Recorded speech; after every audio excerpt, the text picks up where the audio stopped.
little book that is clasped closed.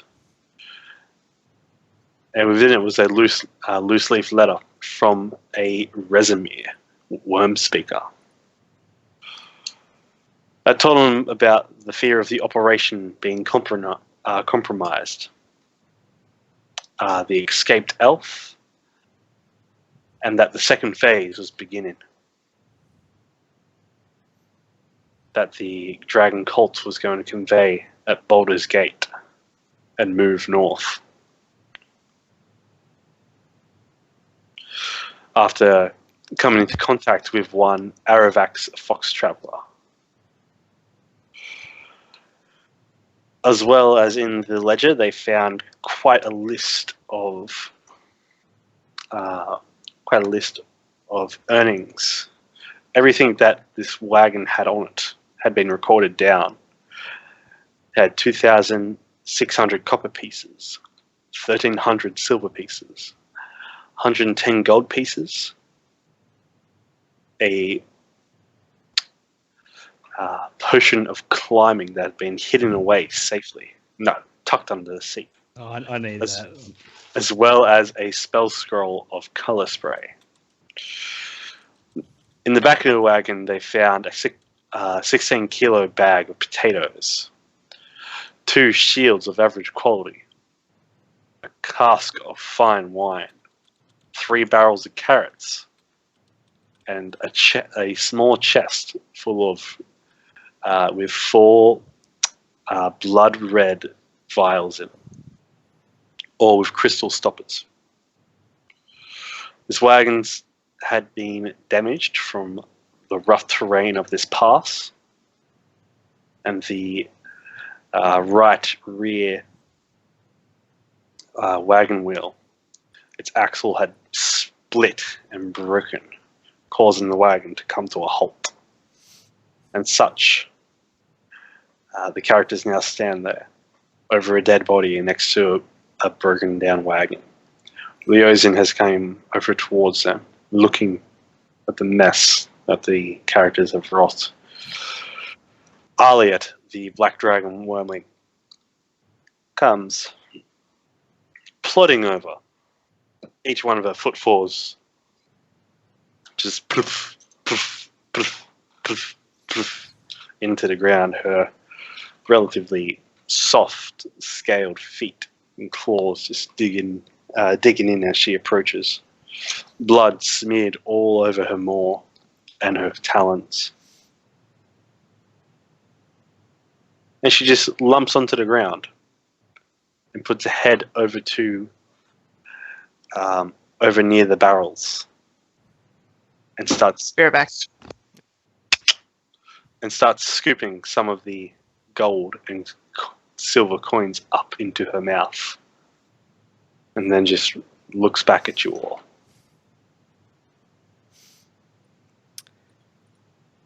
You did well, Elturel.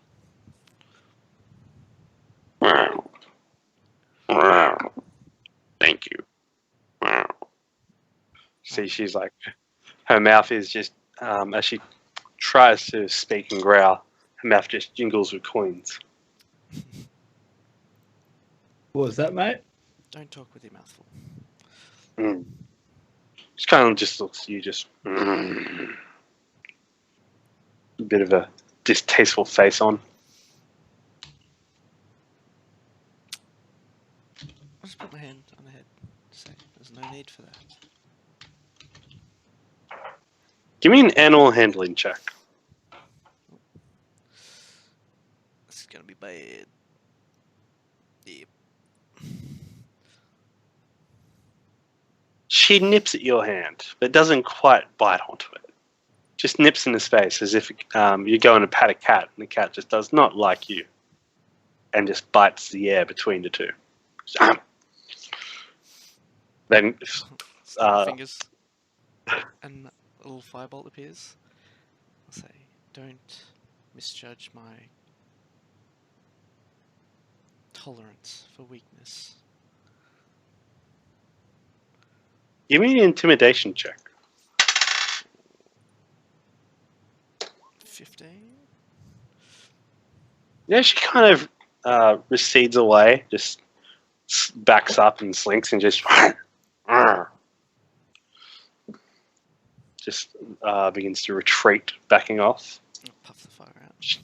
You feel as if she has gotten the warning.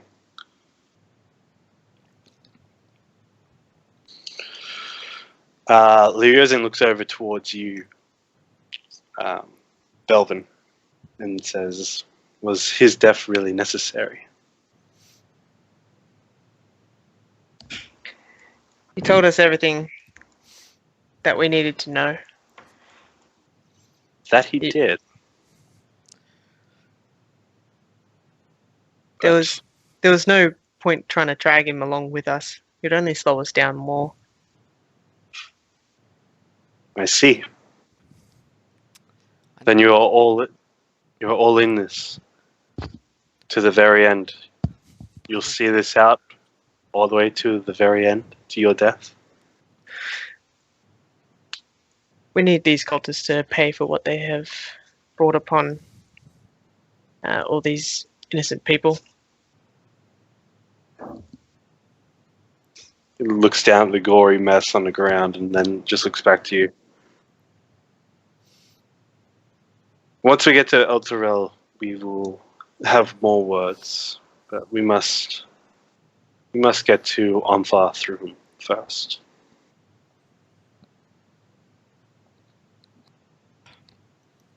I know it's unpleasant, Leosin. But you have to remember what they've done to hundreds already, if not thousands, and what they will do to thousands more to come if we don't stop them.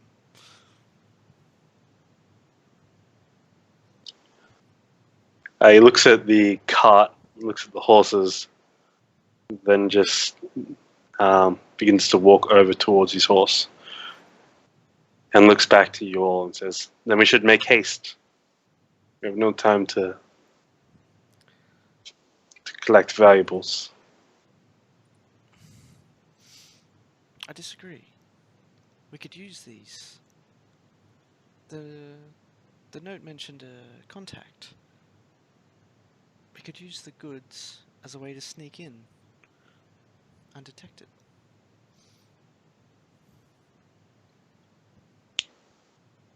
It's Who's not gonna too bad. flip the wheel. It's not too bad of a plan.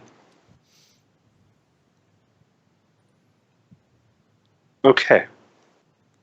Do you know any arcane magics that will assist or in the repair of this cart, or do we have to do it ourselves? I know I know you studied as a wizard underneath Tozen.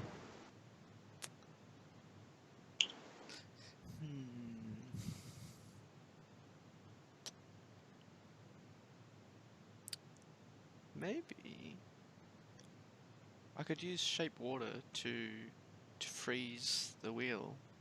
So, if I surrounded the broken bits with water and froze it as ice, that could work.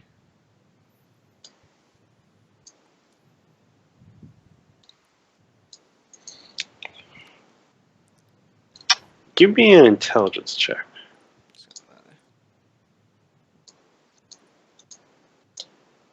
13? Might be able to hold for a while, but you'd more or less have to do multiple castings as the days wore on. Well, it lasts for an hour, and I can keep recasting it.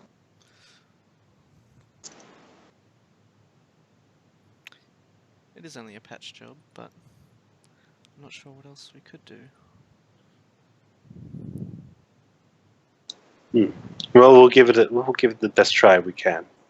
Is it only one wheel that's broken? Yeah, it's only like half the. It's like one of the spokes of the wagon wheel, and a bit of the axle is just frayed. It looks like it could be splintered up pretty easily. Okay.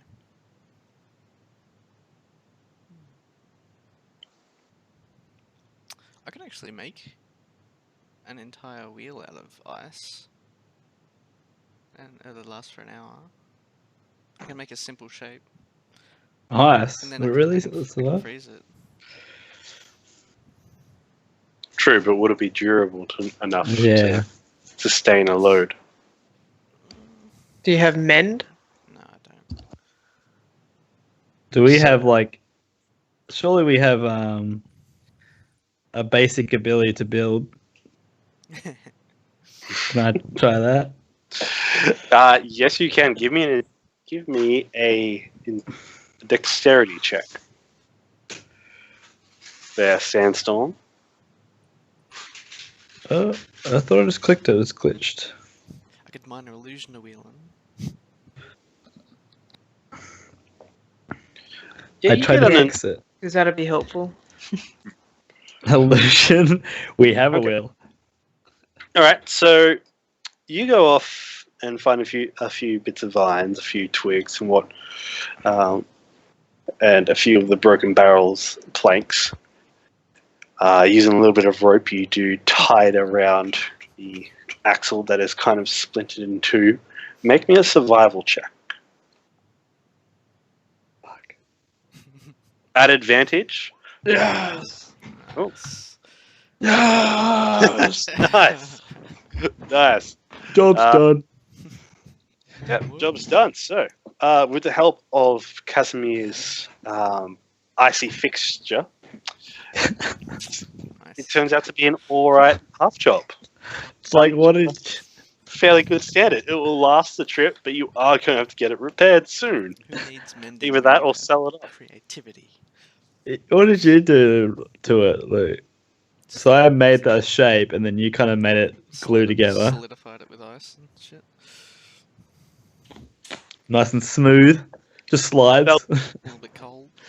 Make me an insight check. Who? Belvin.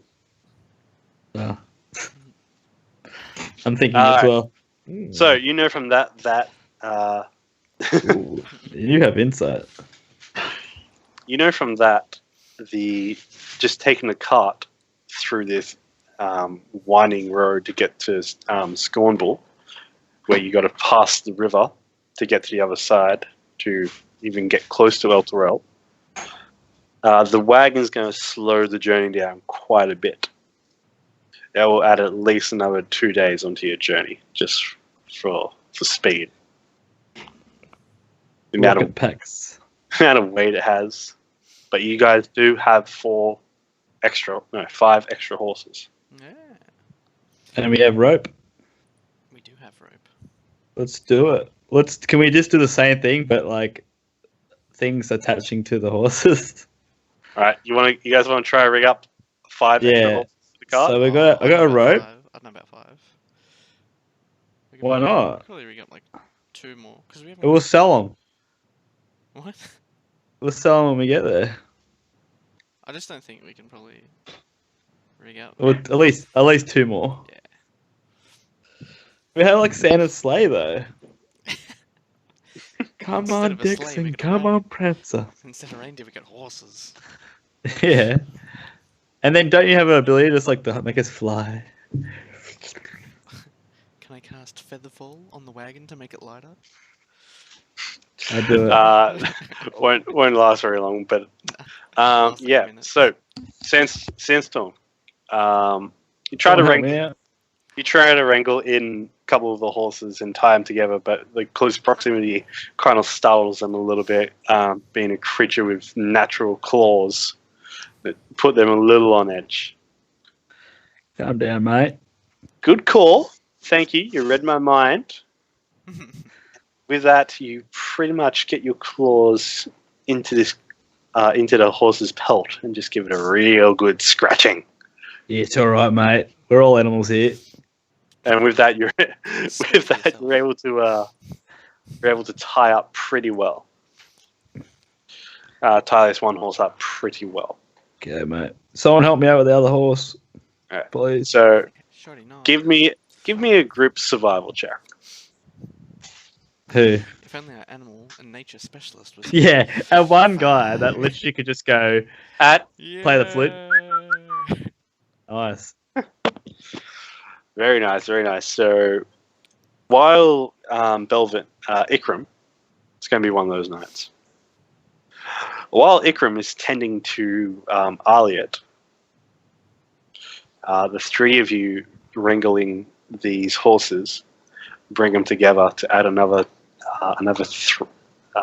two horses, onto the front of this wagon for a bit more of a pulling power. Once that's done, you guys can get into the wagon and it can take off. You'll have 3 horses just riding along nowhere now, unless someone wants to ride up on their horse, be in front. Yeah, Bell will do it. Leozin will Yeah. happily be in the I'm just chilling in the Happily. wagon. Yeah, Sure. I'll do that. I run up front. Just charge in if you see anyone. Lead the horses. Yeah. Just stampede them.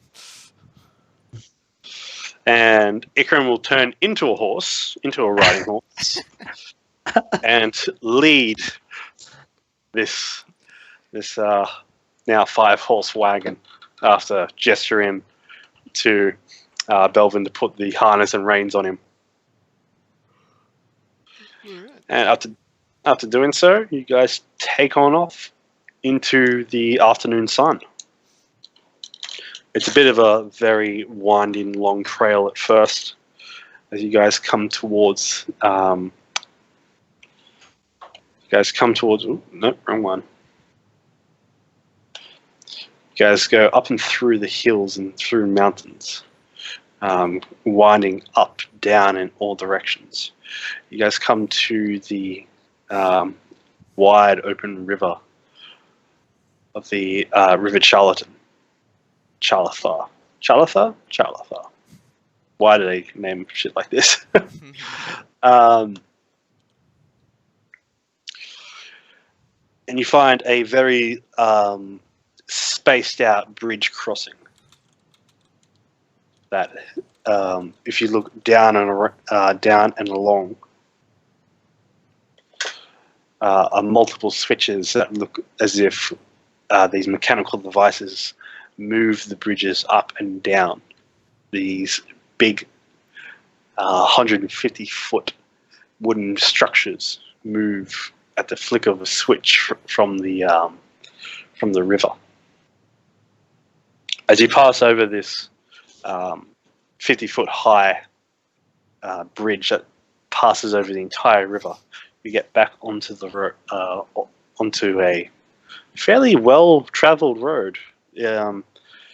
This road also seems to travel down and around the western side of this river as you guys head north on it. This trail heads south. As you continue up and along, you get to as the trail begins to rise up with the natural formation of the land, you guys come to another large gaping chasm. As this happens throughout the next couple of days, or the next day, you guys will have a rest, and about midday, that second day, you come over to the city, the fucking cat, man. Scared the shit out of me. Goddamn Yeah. So you guys come to the quaint little caravan town of Skonombo. The city of caravans, as you know it as Belgium. It's a trade hub between Elturel, Burdusk, and Tyrell, and it's mostly made from caravan repair shanties, wagon masters coming on by, and a whole bunch of riffraff who are looking to travel west or east, and just all coming together in this general area. You guys can stop if you so do wish so, but passing through is no real trouble, as this is quite a small town as well. much like Greenest, but just a bit more larger. Can I silent image Arlilet to look like a donkey or a horse? Yes, you can. To avoid. It's like good you'll keep remembering that. Yeah. It's like, as soon as I pull them up, she's like, "Whoop, no dragon here." No dragon here. I am sorry, but I do not have a dragon for you today, sir. So, as you guys continue on, do you guys continue on through the next day? Left Or I do right. you do it. stop in? I Stop swapped in. shifts with Kazimir. I'm Have Yes. a rest. So you put your legs and tail over the back of You had a rest, I think, didn't you? Did I get a rest? Was that long Back in enough the for a wagon? rest? Yeah. Oh yeah, you guys got a quite a long rest. You guys traveled for nearly 8 hours straight. I was I'll swap with there then. driving that. So stop me, mate. Sorry, Belvin, you got to keep staying in the front. Still in the saddle. He's used to being in the saddle. All good. Good morning. Also, how- That's bad. also, Belvin, you know this area is very well protected and guarded by a group of holy paladin riders called the Hell Riders that patrol these very much so used roads between Elturel, Scornbull, Burdusk, pretty much all through Elturel Guard is protected and patrolled by these cavalry horsemen. So you believe you guys won't have any chance of anything bad or something going wrong happening on this sort of a very well protected, guarded road. We should be fine on the roads. Do we need I'm to sleeping. Do we need to pull over for a rest so everyone can have a sleep? We've been traveling. Mate, you for a had while. your sleep. Yeah, I can keep first watch then. Okay, mate. Well, I you got guys are- anything Time is it? on sleep. It's about midday when you guys pulled into Scornable. Should we keep traveling? So We'll keep traveling till dusk. okay, so you guys travel on through the rest of the. I'll put you over.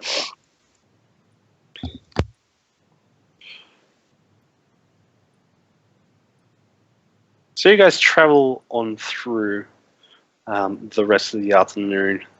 You see a few caravan merchants traveling past as well, heading back towards, heading back to the other way from you guys. A couple of on-foot travelers who, as you pass by while you're driving Kazimir, they give you a bit of an odd look and a wave.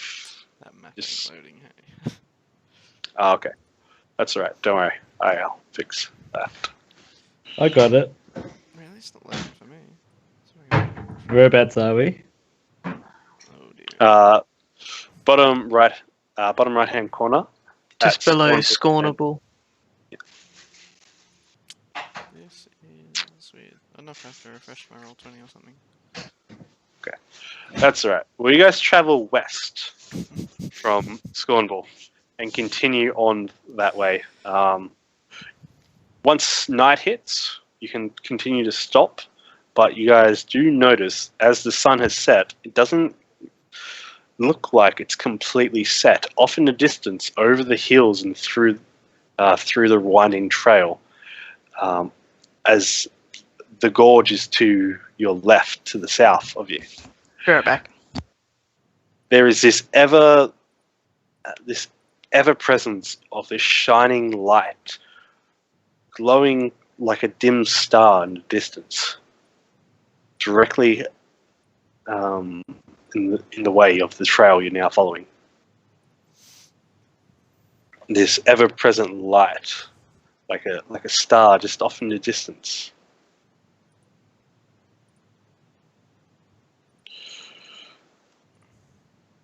Do you continue on, or are you guys going to stop? Leosin says, if you know the...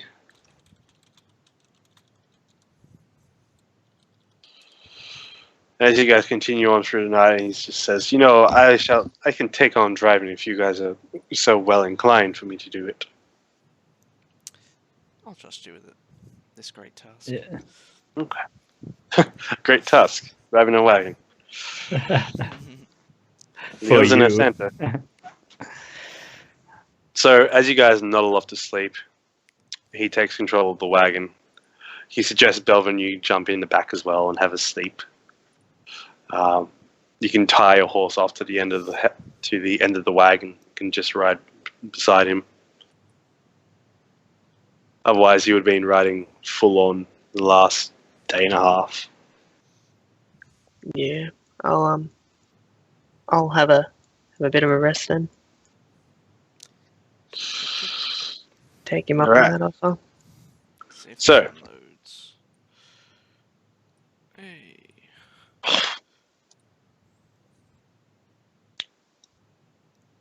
I hope this one loads. Big city? As you come to a dip in the road, and you guys are woken up by the jolt of the wagon going over a rock and going over a small boulder. You guys are awoke to see off in the distance as the road winds up and around this cliffside summit, a glowing light in the distance as the sun is rising behind you in the east. This ever illuminating bright white light now hovers at the top of this tor on this cliffside fortress town, more like it. As it raises up, the city is also well around connected at the bottom of the tor as it continues up, up, and up, rising through the mountain, rising up this cliffside. On top you see a high castle overlooking the river and constantly illuminated by the light you know as the companion Belvin. The city of Elturel resides. It is a safe haven for visitors, citizens, travelers, and merchants, thanks to the cavalry unit, the paladins, and their ever-present threat against evildoers that they do not take the pleasure of being neighbors with. On top of the tor, Belvin, you know, is the high hill. The castle, its walls of pure pearl white, surrounds the summit. You know that there is a stream that runs up from the castle basements.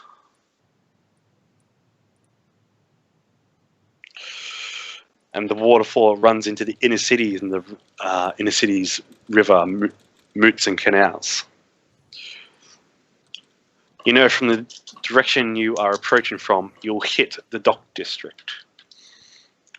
As you take in this magnificent sight, Leosin notices you have all come too. Kazimir, next to you, curled up, is Arlilet, like a giant dog curled around you.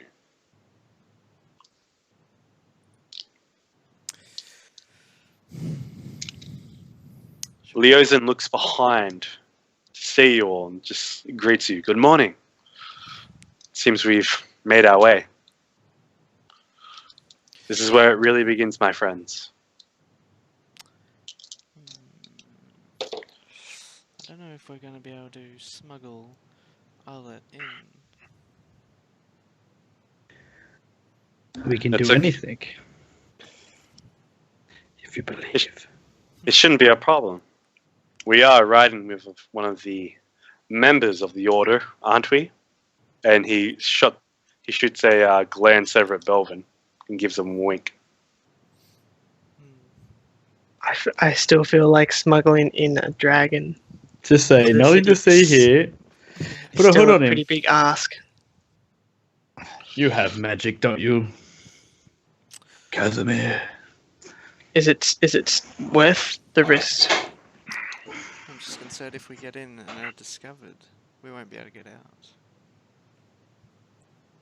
I had it in the potato thing. Quit riding a barrel. Ikram stirs and wakes up, grabs a carrot and starts gnawing on it and says, "Look, if you want, I can take the baby dragon and I can show up some good bark. And I Shit. could take care of it on the outer realms. It might die. Or it could not. I can go frolic in the water, we'll be fine." Will you be So- alright? Probably Ikram, by yourself? probably better than trying to smuggle him into the city. Sounds good. I forgot you were here, Ikram. Just been asleep, alright? Almost like you've been Leave me alone. Yeah, maybe I have been. I'm not too sure. Like a ghost. like a ghost. Alright, Ikram. I'll entrust No. Arlilet to you. We know you Thanks. have good animal handling. Can you train the dragon while you're with him or her? Well, look, I'll give it a really good go. I'll see what I can do. Don't teach her anything weird. What do you mean weird? Why don't you trust me? Don't teach her anything you think is normal. What? Bark is normal. Exactly. No, what are you talking about? Oh, you know what? He just kind of like jumps over the edge and just lands running and says, "Be down here waiting for you, Arlilet." Arlilet looks at him, turns a draconic maw at your face, and just, Alright, guys, I'm gonna be away for a little bit. Just gonna eat dinner, alright? Alright, have fun. No worries, Belvin. We'll see you in a bit. Oh, he wasn't role playing. Nah. What do you mean? Dinner? We all have dinner. right, so. He was our one way into the city. We're fucked now. He's going to be our He was Obi-Wan actually. and go, nothing to see here. He was literally, that's what it's going to be. Well, you know what? Illusion time, Luke. Oh, we don't do that. Well, No, everybody, Just to I'll do get a bit in of there with our gear, with the Oh, the wagon. wagon. Just barrels of. Why are you trying vegetables. to hide the wagon? You can just pretend you're merchants. No, Well, it's that's the just like thing. Heaps of it's full of gold and stuff. We have an icy wheel. Yeah, I can illusion that for sure. Okay. Yeah, you gotta Make- do on the spot patches. Can you make Um, me look like an old man merchant? I can Hey, do I'm me- from Waterdeep here to show you some potatoes. Got disguise self, not disguise you. You like taters? I can get you some good taters. Got tater mash, baked potato, Mm. taters on the meat, But while we have taters on the river. What other? Okay, get going. while we have this little intermission going, welcome to Dragons and Cats. We are playing Tyranny of Dragons, aka Dragon's Brew, because we're homebrewing half of it. We do run this channel 100% for charity. If you want to help and affect the game, you can just scroll down a little bit and click the banner for the doobly doop, and there'll be a little menu that you can pick that will affect the game and how it plays. And let's get back into it. So, Belvin kind of puts his head down a little bit and just kind of drifts off. NPC. He's holding his shield up in front of him, and he's just resting his head up on the draconic scaled shield. He calls the Dread Wall, and he's just kind of resting his forehead on it. As you guys are approaching the lower walls of the city, you come towards the. You come up. It's about 10 o'clock, like mid morning, when you guys reach the main gates.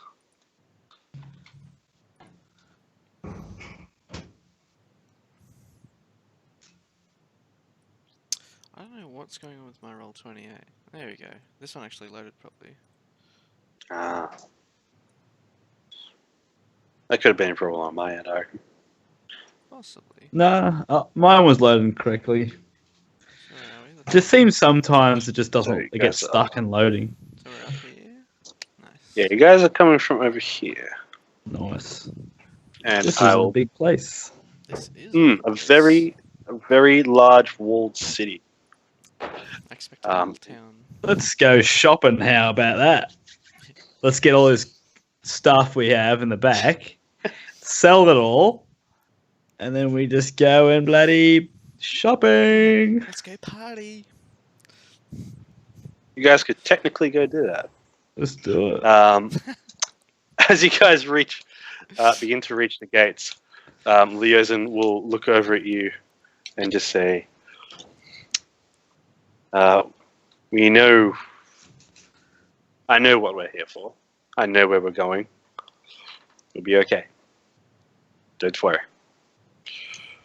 I'm not worried at all, mate. As they get through the main gates, as the wagon pulls up to the main northwestern gates, pulls up, you see there are these two humans, all in heavy plate mail and shining, glistening effect. The entirety of their weapons gleam with a new polish. One of them has on his chest what looks to be a symbol of a sun rising over an edge. And another one has a white gauntlet painted on it.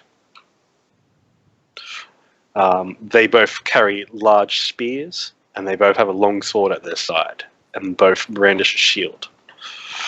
As this large gate you see before you, this metal, spiked metal grate now open, but the deadly points hang down from the top. The cut stone looking down at you guys. You see that hey, thank you for the follow. So you guys see that the guards come over and begin to approach. They come up beside Leo's and just say, "Oh, good day, fellow. How are you?" And they get into a quick little discussion about where and who they're going. Make a perception check.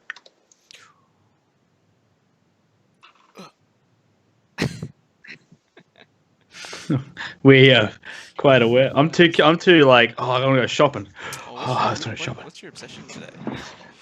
Oh yeah, let's do that. And we haven't done no downtime rolls either. No, you have not. Do that now. My obsession is Do a Do your god or downtime. planar entity. Right, make a religion check. Fuck's sake. Where is my religion? Where are you? My downtime is suffering. Wow. Yeah, you are suffering. This is my downtime. I think Brad will My maybe downtime double. points ready. This is it. I'm sorry, Luke. I've been very lucky lately, haven't I? I'm catching up to Brad, which is crazy to say. I am falling behind further and further. Oh, you are falling so. You should do a double or nothing on all your points. Oh yeah. Double zero is still zero. You don't have 0. That would be hilarious. Right. So continuing on. You guys might get the chance to spend those now. How much do you have, Luke? 72. I have 107. I have 107. You bastards. You're not too far behind. Like, it's not like you're on 1. Bruh. I'm the only one that's rolled a 1 as well. And that was last session. Yeah. Yeah, I've been pretty on average on 17s every time now. That's right, one day my time will come. Right. So, you guys here, you pick up, Kazimir, you pick up what you hear, or what you believe was said, 2 black antlers. And what you pick up, Sandstorm, is May the light of Lathander guide you. In the name of the Morning Lord. Praise the sun. The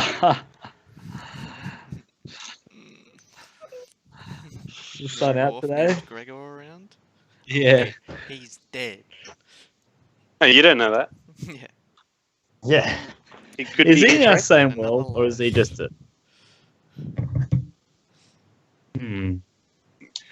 Praise the sun. Yeah, you hear that and you're just like, what is that? Lathander praising the sun. I You like the have sun. just picked up your new obsession for this Can game. you type that in, like, because the religion, Yep. please? I like baking in the sun as a cat. Who was it? Last. Who'd you say the dragon was? The dragon bomb was? What's his name? Langderosa. Yeah, Langderosa, What'd yeah. you But call like- him? I forget. It was It funny. was so far off. Not really. It's not an L. They had one letter the same. I'll try to think of it now. I can't remember. That was fucking Langderosa. hilarious. Oh, fuck, that was funny. I'll think of it. Just go on, because I'm trying to think. I was so confident when I said it. Nah, I said it wrong on purpose. I knew I was wrong, but I just went with it because I forgot the real name. Nice cover. Okay. Mate. So, as you go begin to pass through these heavily guarded bound gates, you pass through a wide stone bridge covering that goes over a very high up moat. You see that the city begins to seems to wrap around this cliff top and expresses down towards the shore of the river. You see, as you come into the town proper, you see that below the eastern side of this cliff edge resides all the dirty business and militarian buildings and warehouses, markets, wagon makers, large stockyards. As you begin to pass through it in a busy commerce section, people are bustling about. It's a very, very slow journey for your wagon and 4 horses in front, 2 horses behind you as you guys come into the town. Leozen recommends, turns to you guys and says, maybe we should try to sell off a couple of the horses. If we're going, or make a move with the wagon. Any of this stuff in the back, you could probably make a profit. That sounds good. We have some time before we have to get to where we need to go. Hey, Kazimir, it's just me and you here. How about we get a good profit? That sounds good. I did find the gold, after all. It wasn't hard to Leo- find when the barrels were on the Leozen- ground. It could Leo's just be and- potatoes to you. Yes, Leozen nods and says, "Ah, yes, potatoes. Well, the best place for trade is Sharina's market. It's full of crammed stores, so we might need to skirt around it. And that's just down here. How's your wheel going? I think it's Make barely the- holding up. It's barely holding up. It's going to be working for a bit of. It's gonna make it. No roll needed. We don't want to have to like get a wheel to get somewhere to sell it. You have to buy Oi, a wheel to oi, make the markets. You totally have to rip them off, make it hold and look like a wheel until we sell it, and then we run off. Or we can walk off, and then it just fucking falls apart, and the potatoes go everywhere. Wait, can I please get all the gold out? Can we just go around the corner and can I get all the gold out separately from the potatoes? Which corner? Many all the corners. Luke's mic is super quiet, apparently. Yeah, your mic is quiet. I hear you okay on Skype, but maybe not on the stream. God damn it. Always with the technical difficulties. New headset. See what happens. You change the status quo. You have a fancy. Everything LED goes set. bad. Look what you've done. All because you wanted cool purple lights on the side. Don't get me wrong, the purple lights are cool. But The purple lights are cool. Look, mine's just like nothing. yeah, mine's just bleh. Just bleh. Stream, let us know how the audio levels are if he fixes For all it. of us. Is that So it's any just better? Luke, is it? I don't know. Alright. You tell me. Let me know if that's any better. Please. Please, Lathander. Please, Lathander. No, I listened to it. You're heaps quiet, but you're fine for us in Skype. That's a little better. It's a little better. I just dropped in on the stream. How come you're so low? I don't I know. don't know. I think I think it's your desktop. Your desktop audio has to go up in OBS. Hmm. they're both at max on OBS. I had it down a little because my old headset was like louder for some reason. Ah, So I just turned it up, but it wasn't like heaps. Is it the sensitivity or is it like the volume? I think it's OBS levels. The mic. It is at maximum. that's all right. Like yeah, I don't know if that makes any It's difference. that's good now. Just yell. Yeah, just yell. Let's But make then for everyone us, come. yeah. Hashtag not sorry to those with headphones. That's alright. But thank you very No one much, cares Ninja. No one cares about Kazimir anyway. Nah, not at all. It's like how Ishkrin feels in cool. Device. Yeah. So continuing with that. Thank you, Ninjaka. The mic sounds good though, like good quality. We can hear you better now. It sounds awful. Yeah, your a natural voice. Yeah. Oh, Oh god. It's just so bad. the static was like helping your voice a bit. The static made me sound I mean, we better. could have just left him with static. That would have been fantastic. Would have been Like preferable. we would have 10,000 viewers with just static. Oh, it would have been great. Unless mute- you're like a robot. just mute me. Perfect. Just mute everyone and just listen to static. It would have been Text to speech. Oh, that Um, would be awful. Oh, it would be, yeah, it would be pretty bad. Would be All right, awful. so continuing on. You guys Yeah, continue we down. unload the gold. Well, I'm quite like sneakily, so I want to sneakily get all the gold out of the barrels, put it in my bag of gold I have on myself, and Which I'll. it's huge right now. So, like, I will distribute it to Kazimir. I'm just like, fuck No. with all this gold. So, how much do we have in the?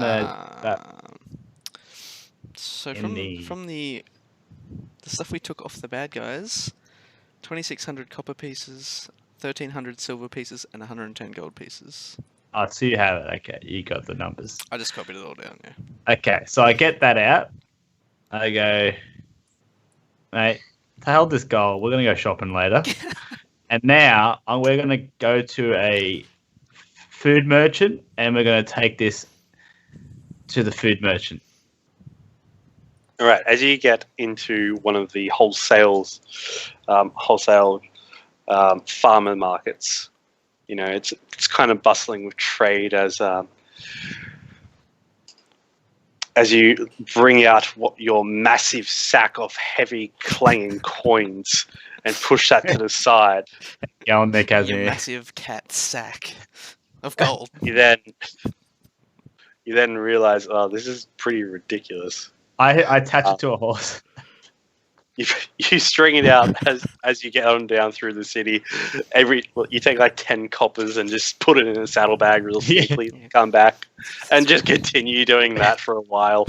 You're now my Thing. money horse. This horse is worth a lot of money now. Nothing bad happens. You notice you're on the lookout good. while it's going on.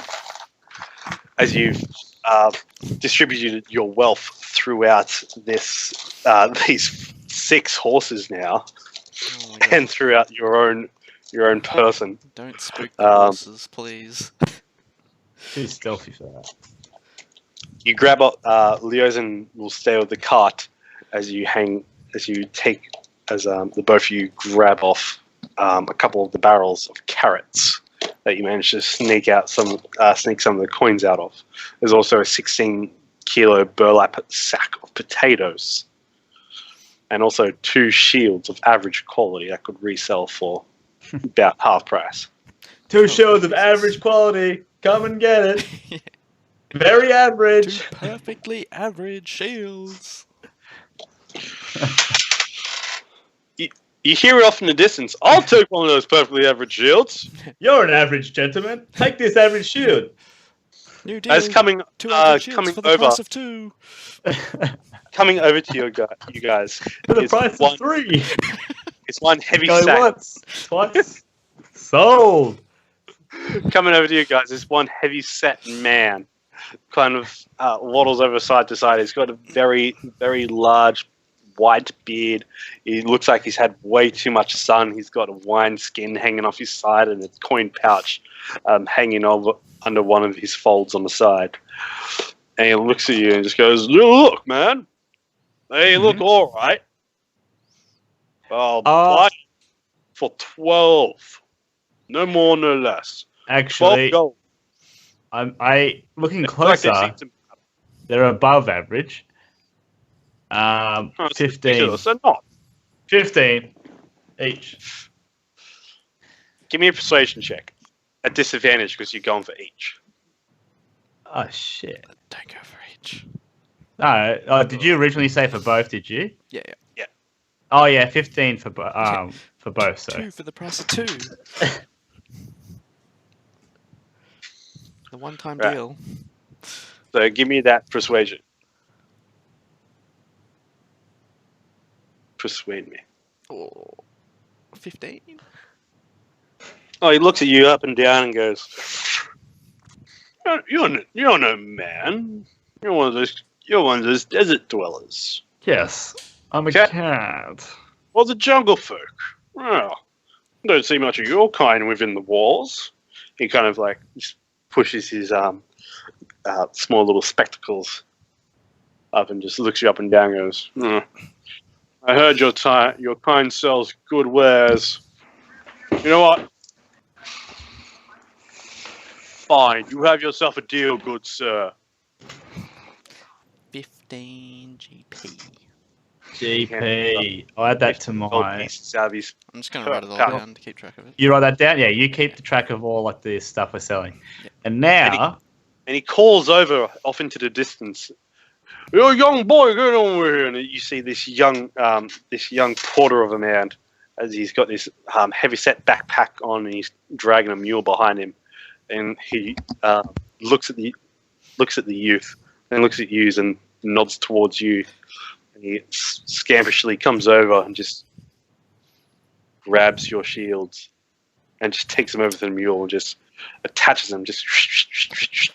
And he will pull out the gold and just go, 1 gold, oh Jesus, 2 gold, as the young man's doing this. 3 gold. Belvin, after you pull your head up off your shield from the wagon, you hear someone counting, and you look over and you see your 2 friends selling 2 perfectly good, if not a little bit used shields, not shells, shields, to this heavy set man. You see this young boy, this young teenager, is strapping both shields to the back of a mule that has heavy saddlebags on the side. You can see also a couple of the barrels of carrots have been moved towards the back of your wagon that you're sitting in. And Sandstorm has his paw out, accepting 1 gold at a time, up to the count of 15 gold pieces. All this shopping must be making you extremely tired. How about a refreshment? We have a perfect cask of wine here. You could buy for the low, low price of 30 gold. and we got taters. Get your taters. Oh, well, you know, He then looks at you and just goes, "Nope, I'm good, devil boy. I'm good. Understandable. Pleasure doing business with you, Catman. I'll This see fine you wine later." is quite expensive. I wasn't sure if you could afford it. Doesn't matter. Looks like it's tainted by Asmodeus. You should go up to High Sept, boy. You need Torm. And then he turns and walks off. And then shouts at the boy to hurry up. Hurry up, boy! And just wanders off into the crowd, just disappearing through the people. And this looks like a very large, easy city to get lost in. Okay, on to the. What do we got? Are we in the merchant area? Yes, absolutely. Yeah. So we've got. Get your taters. we've got Get potatoes, your. What's wine. other vegetable you got? We've got 3 barrels of carrots. 16. Carrots. We've got a big bag of potatoes and a big cask of wine. Wait, can I get a Is there a kid nearby? Yeah, you see a little kid just about 8 or Oi. 9 years old just runs past. Kid. You reach out and grabs him, and he just looks at you and he's like, scared at first, but he's just like, oh, big kitty cat. Come here, mate. Come here. And Where just he can goes we- to pet you. Who? Oi. Calm Ah. down, mate. Where the hell can I sell these carrots and potatoes and wine at? Who's gonna buy it? You're at a market. You're at a farmer's market. If you get someone to buy it all, I'll give you 1 gold piece. Really, mister? Yeah. And he puts his hand out. There you go, mate. Go. And he scampers If you off. if you run off with that, I will hunt you down. Make a perception check. Fucking just give him the money. Okay, through the heavy noise of this busy market, you hear the sound of the little boy yelling out, "Taters, get your taters! Yeah. See the Catman live! Taters, get your taters!" We sit back and wait. Oh yeah. Ugh. And about 15 minutes pass, you have a few customers come on through. A few people will buy. Will be looking through the taters, looking at their quality and looking through it. Make me a persuasion check, just real quick. Who? Robbie, Nice. Sandstorm, as he's doing the main selling here. Mate, you could do a potato, you skinny bastard. Yes, I can. Take it. Give me a gold. Just like extorting him. Give that to me. Yeah. Take the potatoes. I give you potato, you give me gold. I need that to feed me family.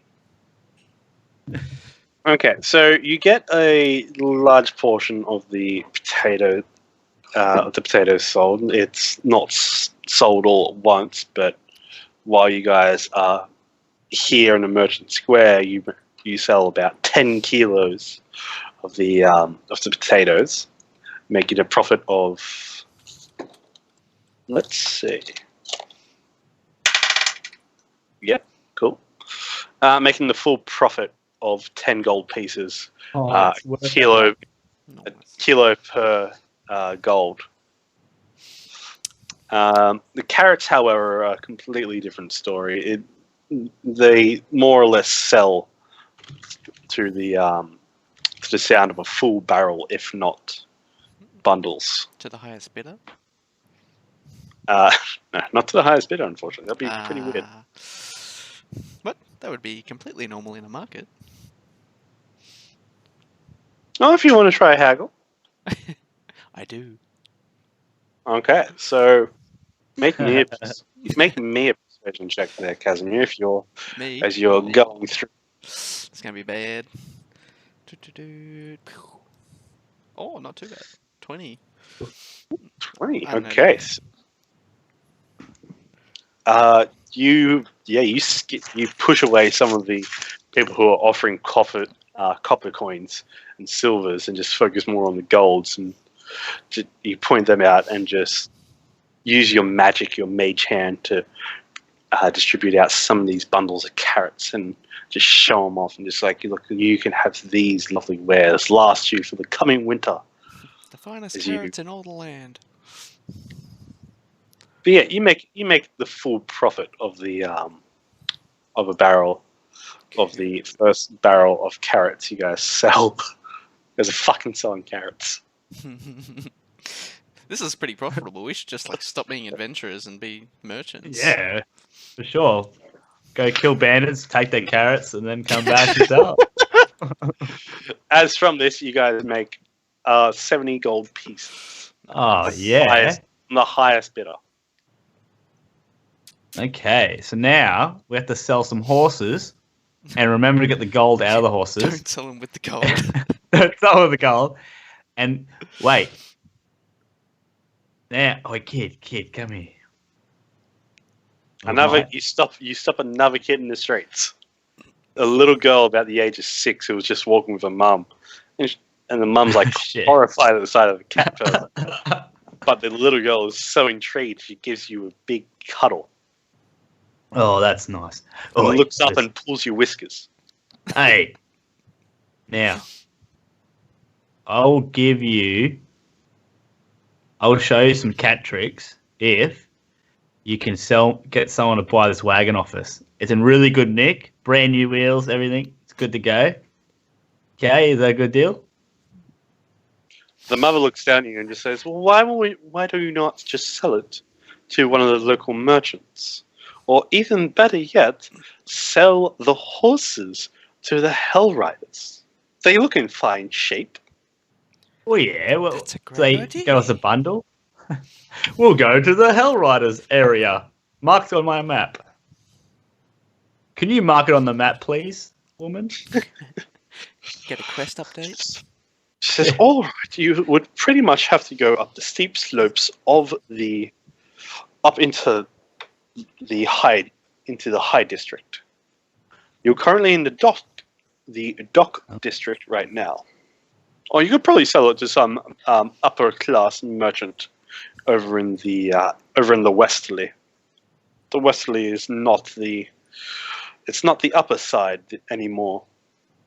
So I don't know if you'll get the full coin that you're looking for, you scamp." Hey, what the hell? He just What was that, He bitch? called you a skank. Scamp? I said scamp. What does scamp mean? Do I know? Can I go history check in my head? You know, it's another word for rascal. For what? It's another word for rascal. Oh, rascal. Yeah. Would a rascal do this? Do a flip.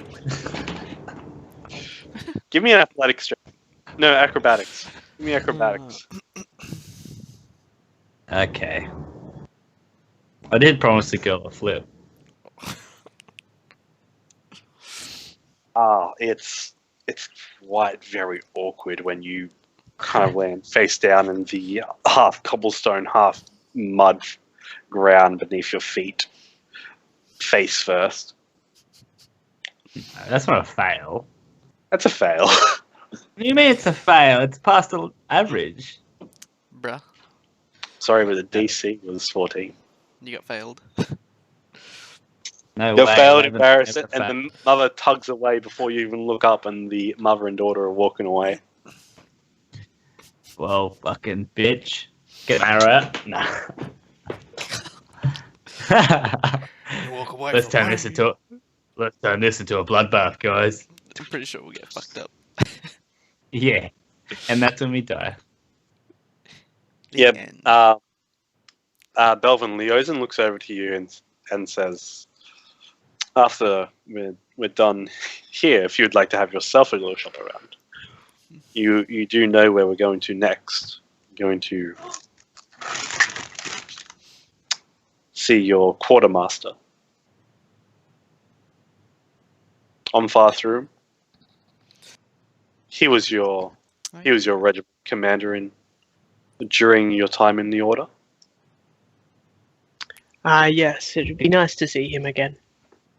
You also know that he's your uncle. Out of character.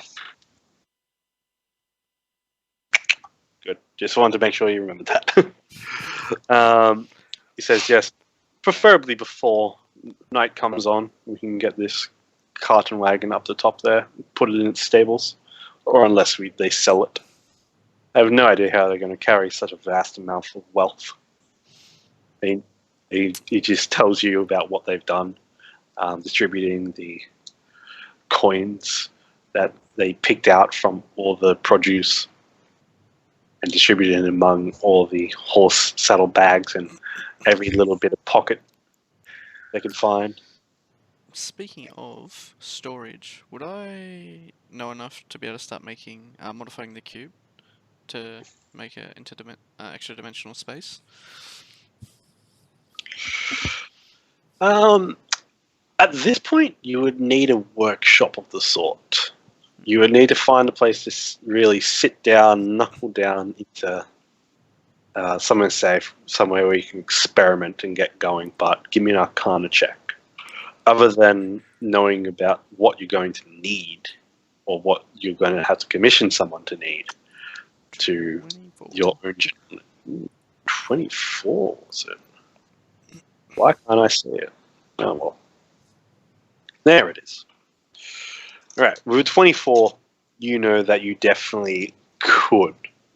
With the right amount of time, the right tools, and a few other little components like gems and such, you could definitely be able to create a storing dimension as part of the cube. I do have some gems.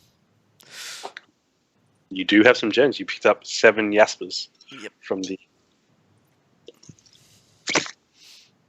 cultist. So as the day of trading continues on, you sell those goods from today. Is there anything else you'd like to do? You can definitely sell some of your horses if you so need to. You realize it's quite easy after Belvin tells you can literally just walk up to a guard and offer a fine horse for sale, and they'll point you in the right direction. So did we manage to sell all of the extra stuff? Carrots. Not all the extra stuff. You still have 6 kilos of potatoes. You still have 10 kilo. You're muted, Robbie. You have 6 kilos of potatoes and 3 barrels of carrots. You also have a chest about that wide, about that big. You know, it has 4 healing potions in it. Oh, yeah. I got it written down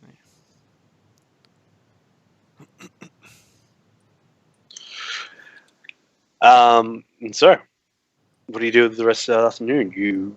As the sun begins to set, you realize that even though you see the sun setting in the east, overhead, the bright light of the magical light of the companion ever hovering above the city practically illuminated what looks like forever. Every corner, every street is lit up. Not too much of shadow is revealed in this area, in this town. The high hall even glistens in what you could only expect from the sun setting at this point would be like a twilight, but no, it's completely put off by the companion, the bright glowing extra star in the sky, just hovering a couple 100 feet above the high hall that sits on top of the tour. Should we head to see Onthar's room? We're still owed a reward for our work against the cultists, and he might be able to give us somewhere that we can store the wagon for now. Absolutely, I've been waiting for you to have your fun. But come on, we shall continue on. And he begins to take a very, very long-winded, very wide city road through people. It takes a good half hour to actually get back to the northern area, as what looks like the day just doesn't seem to stop. Even though you guys realize the sun is setting, the artificial sun above Elturel still shines. As you guys approach as you guys wind up the streets and the earth begins to rise as you follow the roads and pass up into the eastern side of the slope into what Belvin knows as the High District, where all the very fancy lords and nobles and rich merchants all reside. These narrow, twisting, steep cobblestone streets crowded with spirals and spires and balconies on narrow houses situated around what looks like an ever beautiful garden overhanging just from above all these houses in the very, very strip middle of this tall mountain. You guys follow it up as you guys are resting and counting all your coins and looking through it all and keeping a total and tally. Your wagon pulls up just over in this area up here. As this, you can see that the sun has set, but it's still midday from your perspective. At the front of this this tavern, you see one could mistake for a small keep. This stone and wooden building has its own battlements around the front stable yard and building's entrance. At its rear, another fortified squared wall looks down at the dock district hanging over a ledge. You see a squire boy hanging out in the stables. He comes over to you all and greets you and goes, "Master Belvin, it's very good to see you again, my good sir. I've heard many tales of you." Do I know this kid's name? No, he doesn't look familiar in the slightest. In all your years joined with the Order of the Gauntlet, fighting in wars with among some of the bravest soldiers, this young adult looks like you when you first joined. Yeah. About 15 years old, in padded hide. He's got a small dagger on the side, and he's got a small pouch and a satchel bag on his side. Looks like he's to keep the just to do the chores. Well, I'm going to give him a nice friendly pat on the shoulder. It's nice to meet you, boy. Thank you. Zach gets a little excited and he says, do you still hold the title of the Shield of the Fields? Everyone else can just see this young, this teenager just geeking out over Belvin for some reason. Here's this texter, mate. It has been a little while since I have been called that, but so far as I can remember, I am, yes. And he's just like, "Oh, geez, and he just pulls out a small little scroll and just goes, Can you seal my scroll?" We'll let you mingle with your fans. Yeah. We'll go for a Sure. drink, mate. I could do that for you. Leozen will kind of step in front and be like, "Afterwards. Important business first. Please take and says to Won't the boy, Won't take long. I'll quickly do a sign and be like, "Now, run off. I have some business to take care of." Leozen grabs the boy by the arm and says, "Before you do that, before you run off, can you please take the horses, make sure they are well fed in the name of Master Shrew." Did we get the gold out of the horses? Did you? I don't know if we can carry it. Ew. It's a serious amount. You'd have to Is ditch it? out. You'd You have to be ditch out the. Everyone just walks in the with a amount massive of bag. You'd have to ditch out the carrots and just start stuffing some of the. Where's some of your the bloody barrels. bag, Luke? How do I make it? I'm trying. Make your bag so we just shove everything in there. I need some private space so I can just experiment and not blow people up. We need to go shopping to spend all this gold so we don't have to carry it. All right, so coming inside, you see wood-panelled and dimly lit form around a hearth in the northern heart of this well-established tavern. You can see it's cozy, intimate, of dark stone support pillars that rise up from each side. Dark, massive furniture that looks salvaged from old villas and castles with a fresh coat of lacquer. You see that the tap room takes up the majority of the western side, completely, with the eastern side for its patrons. You see that to your right, you see that there are multiple tables of hearty people enjoying a wonderful story. Each table is full of laughter and just a life you guys have not seen in a long while. You also see a jester in the back corner juggling some balls, and there's a cat sitting down there. You see a couple of well-armed folks, both their shields on the table next to them, while they have a tankard of mead in their hand, and they're swapping stories about what kind of orc they crushed, what kind of goblin they slew when they took down a couple of wolves. I got them good that day.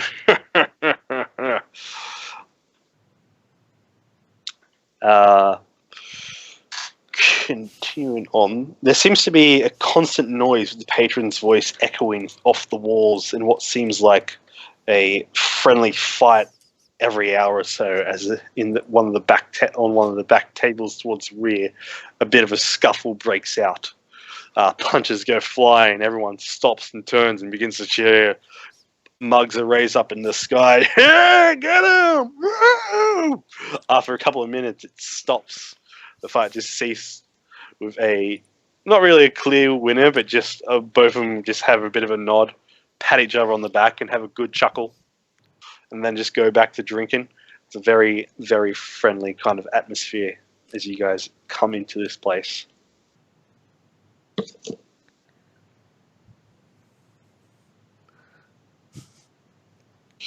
Everyone just muted. Brad and Robbie just muted. Feels so weird. Yeah. What do you mean? I'm just What eating. You don't hear me eat. I'm just at the bar eating. That's the immersion. Everyone's just quiet as you come in. I'm just having a drink by myself. Yeah, you head up to the bar. You see it's very Captain Armstrong-like man, very thick handlebar mustache.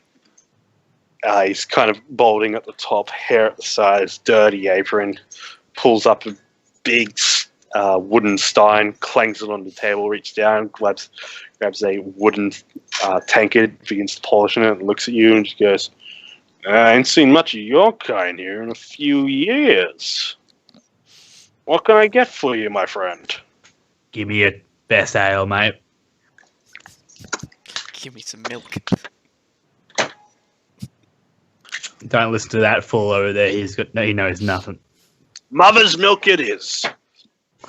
And he goes over behind him and puts his large stein underneath, his freshly cleaned stein, underneath a large cask, and switches the tap, and it just flows with this dark ale that foams up the top, and a kind of pale, a bit of a pale brown head to it, but once he plops it down in front of you, he pulls off a bit of a paddle stick and just swipes off the head and pushes it towards you and says, 10 silver, that one.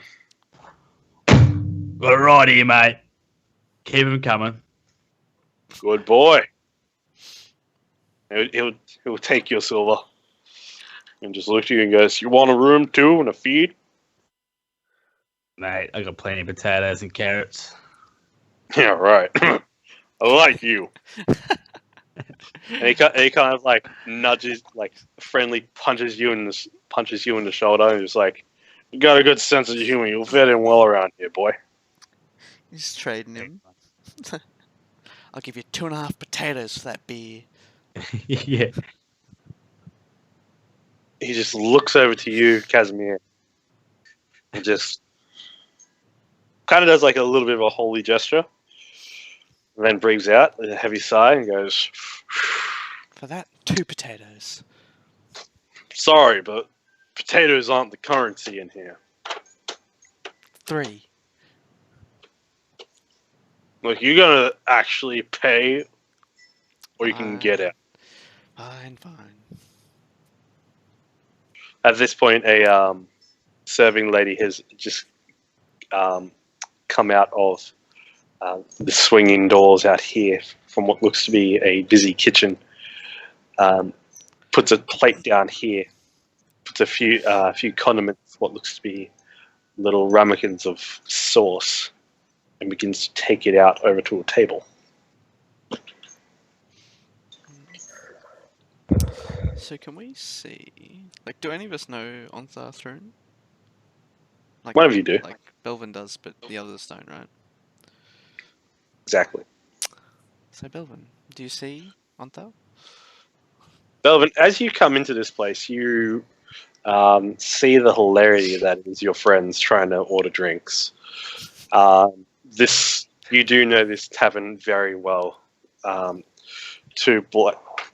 A pair of black antlers. This tavern is called.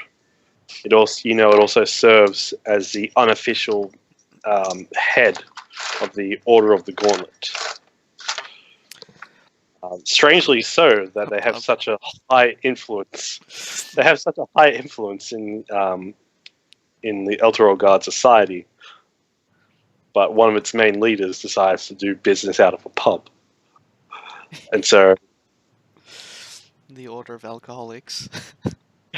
pretty much, Best one to be in. as your eyes adjust to the low light that reflects off the stone pillars and the heavy dark woods, you notice off in the distance a little bit of light shining off the metallic surface of pure steel silver. But then you also see the glistening of a pale blue metallic light reflecting off another surface. As your eyes adjust through the darkness, you can see the heavily armored, plate-mailed, bald head, but thick, luscious, bushy beard.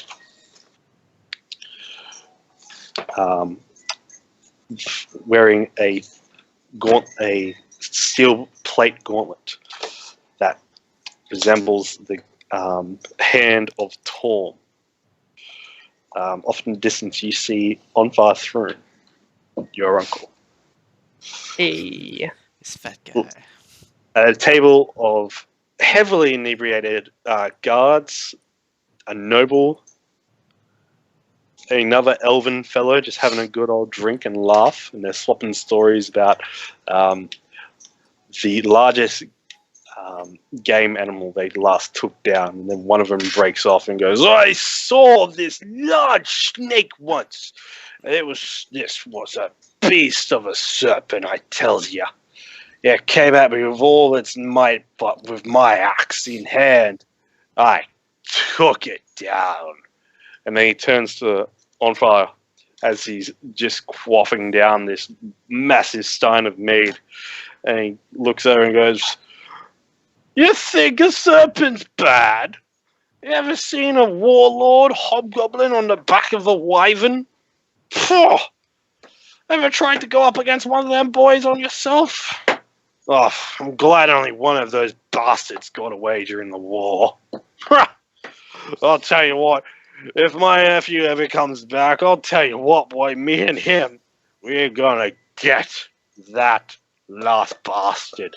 Flies off into the fields of the dead, probably halfway to Waterdeep he is." tell you, if he ever comes back, I'll pour a massive amount on his head. And the guy beside him, the elven gentleman, just looks at him and goes, I'll pay twice as much as you. And he goes, oh, you want to bet? And Gretz, and you see Omphar, this massive, bulking human, just get this small, slender elf and a bit of a noogie and just, and it's all a good laugh. Alright, well, I'm just gonna start walking over, tap the ocean, say, come. Let's go. Let's go see him. After a wine first, I think. Yes, I think I'll get a wine. And he'll head over and ask the barman. He goes, Gendry, just one glass of wine, please. And he'll bring out 2 silver and pay the man, and then begin to head over. I'm just gonna make my way over. Yeah, so you just make your way over when you want. Yeah.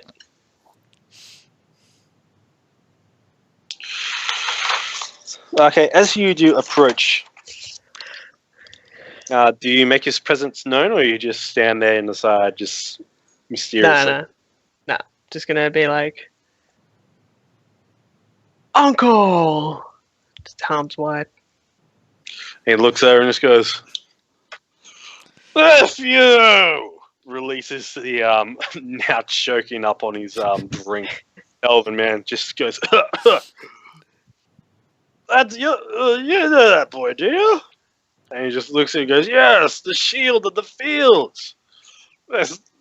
He will come over to you kind of like swaying, and then like rights himself and just puffs out his chest, comes over to you, wraps you in a big hug, and looks back to the 5 friends at his table. Just proclaim, this boy, you see, when we were out in the fields, his battalion was completely surrounded by these hobgoblins. Not one got past him. They put them in a bottleneck, and he was up the front. Not one of those bastards got through his shield. A legend. In a hopeless predicament because of him and his shield. You got yourself a new shield, boy. Because of him and his shield. Those fuckers died by the Order's pikes. And the couple of the guards at the table go, hurrah! Yeah, good stuff. Yeah, Belvin. Oh, how we love our war stories, don't we? Yes. Oh, God. So tell me, what have you been doing? What are you doing here? Oh, you brought the monk. You brought the monk. You brought them. Oh, okay, of course, yes.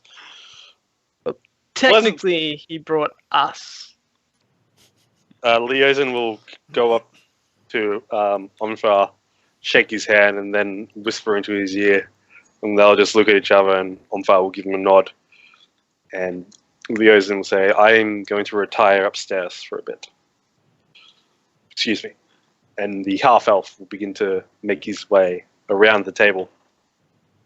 And you'll see him disappear up a flight of stairs.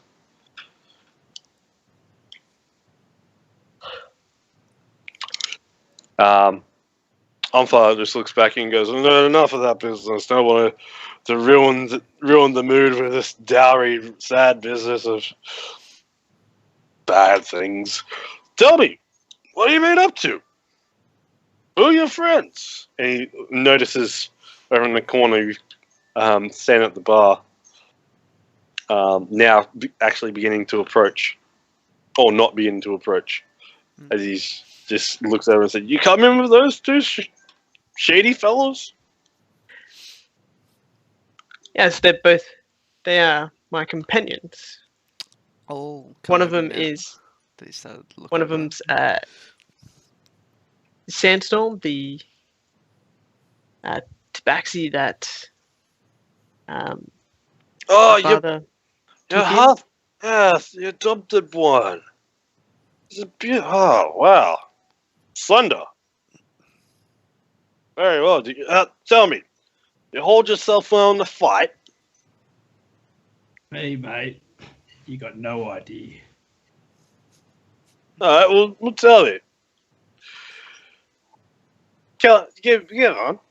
Tell it on, mate. Give us a story. Oh, shit. My headphones popped out. That's the start of the story. Action-packed story already. I'm back. It all started on a dark and stormy night. It was in our local town. Belvin was gone. So I was the Overwatch. I was recruited by the guild. And then I heard screaming in the wilderness. So I went out and those bandits, they took a girl. So what I did, it was the baker's wife. And she was screaming. They had no idea. I was a sneaky cat, you see. I came around from the trees. I dived on. There was 5 of them. Bang! Hit one in the head. Got the dagger. Stabbed him in the foot, straight in the ground. Got my bow and arrow out. Shot the other guy straight into the tree. And he's pinned up on the clothes. And then the other one, all I had to do was my tail whip in the face, knocked him straight out. And there was one left, the one that had the baker's wife. And you know what I did? What did you do? With a distraction, I said, "Hey, you want to see a magic trick?" And he's like, "What?" And as he said that, I threw my other dagger and went straight into his skull.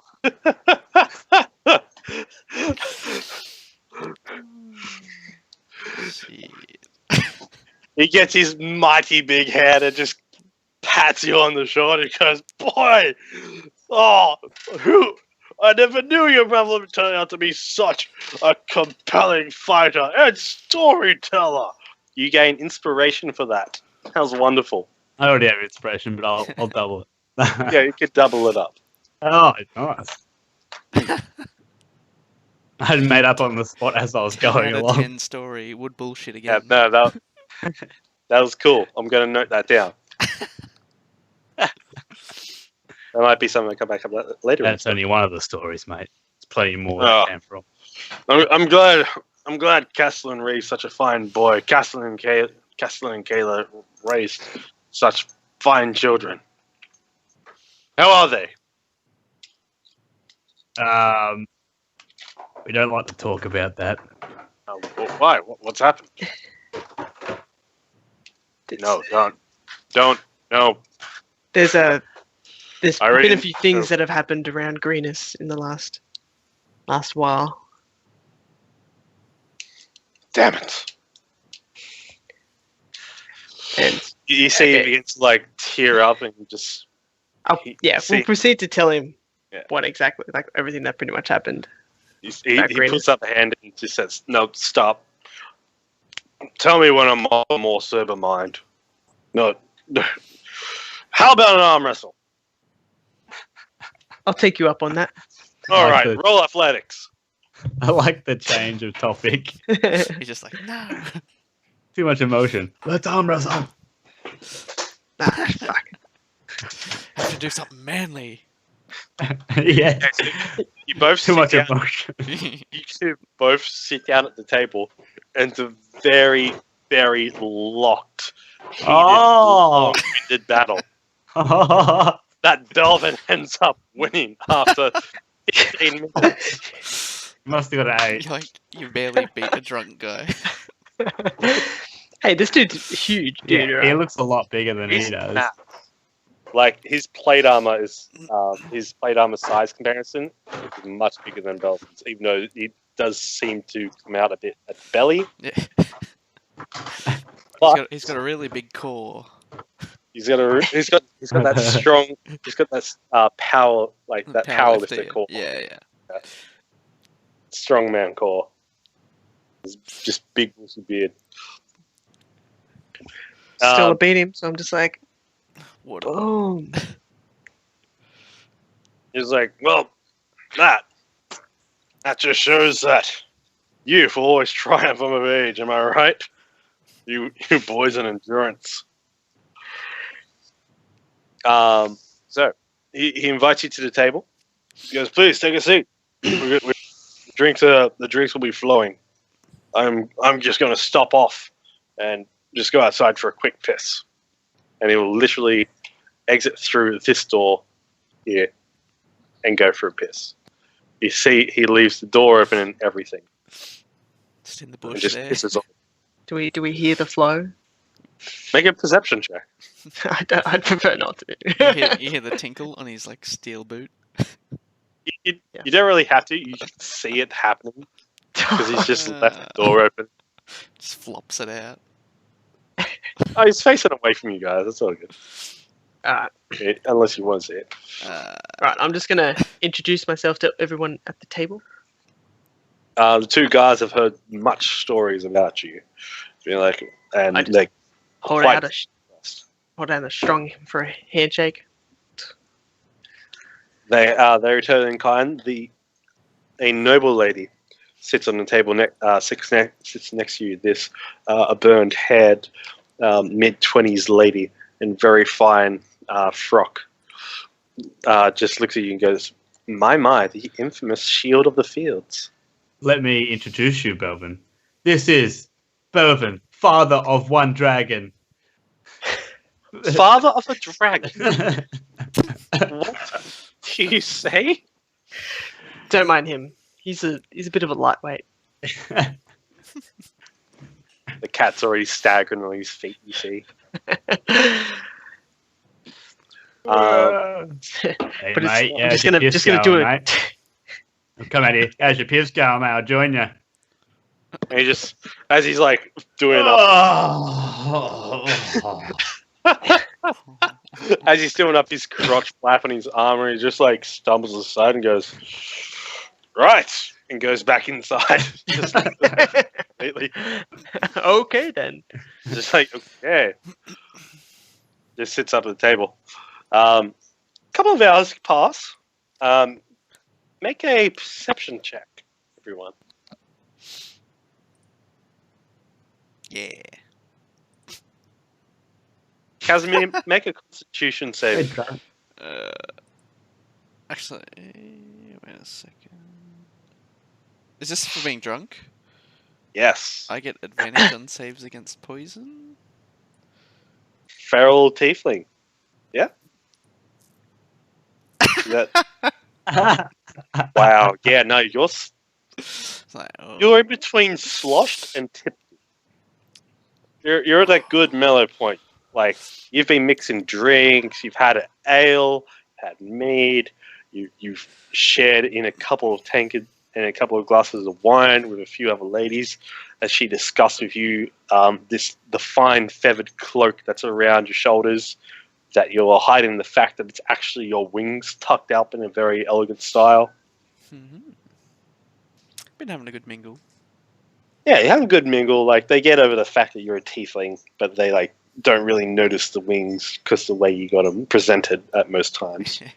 So they glance over that. Excellent.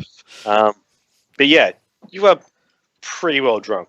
You're under the poison condition. We're just going to make you poisoned. So once you realize, like, after all this flapping of the gums, you get up to at least go for a piss, and you just nearly capsize completely and just go, nope, sitting back down. Has anyone got a bottle?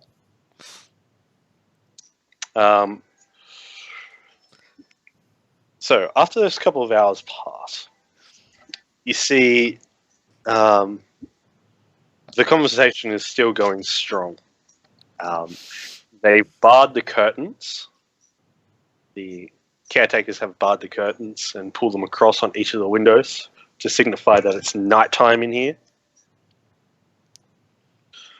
You see Onfra look over towards the staircase and kind of nod his head.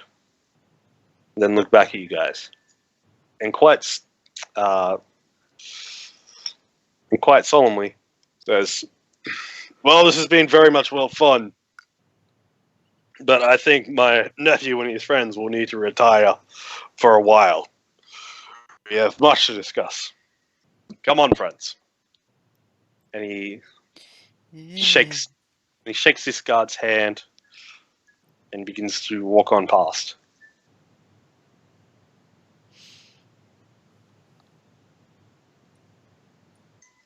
Did he mean us to follow him? Make an insight check.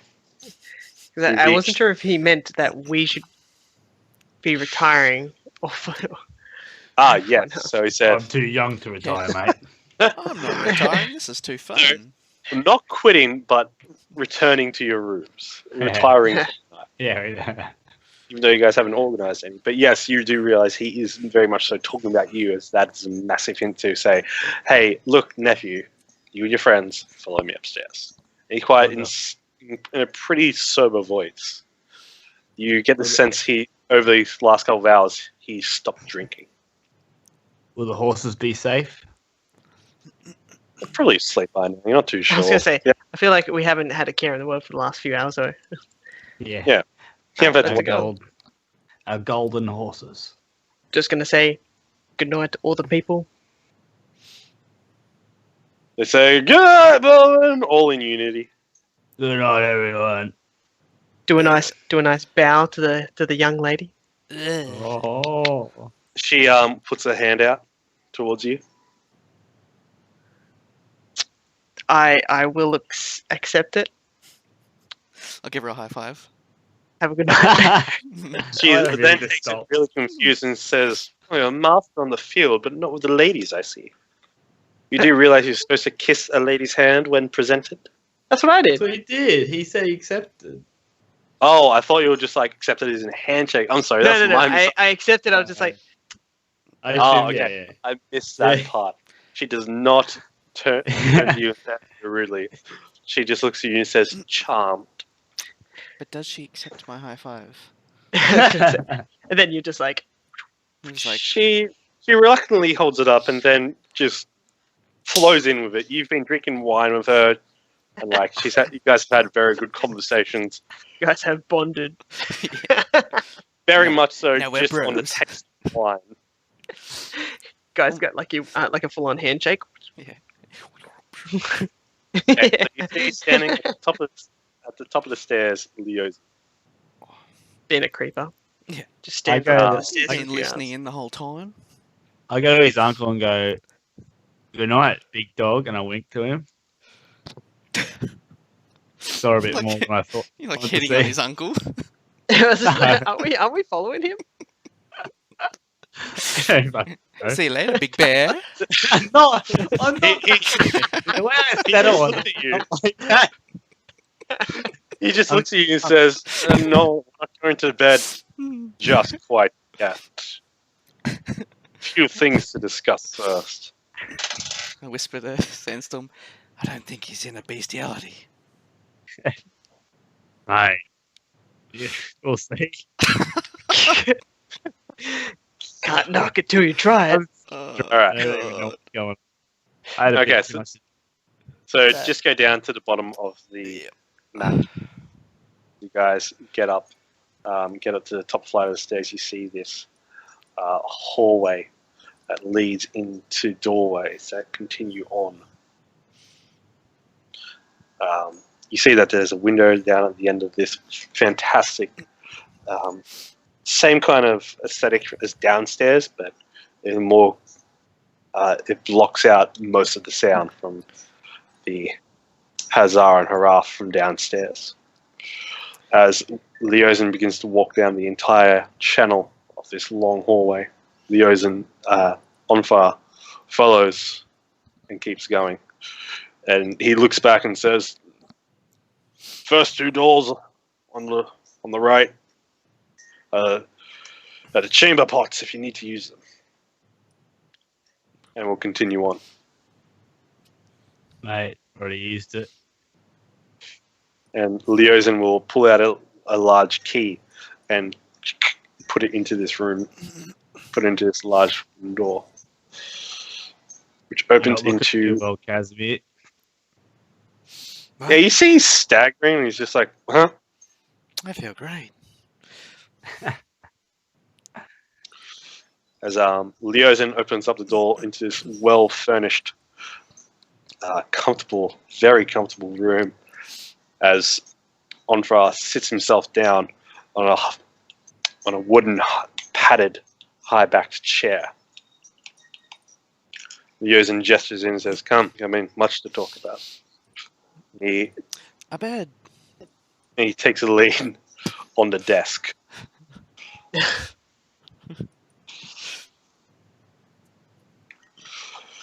Leozen, no, Omthar will look at you, Belvin, and say,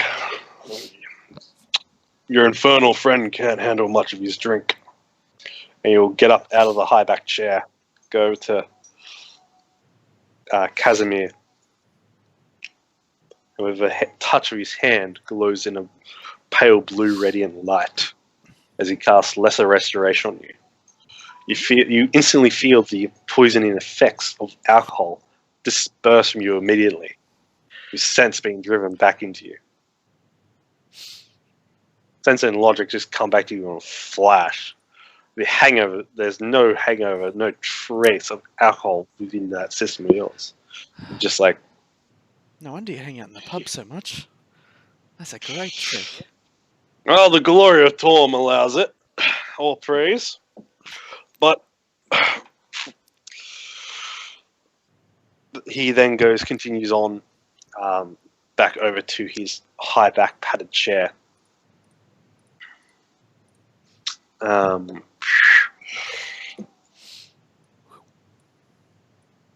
You see Leozing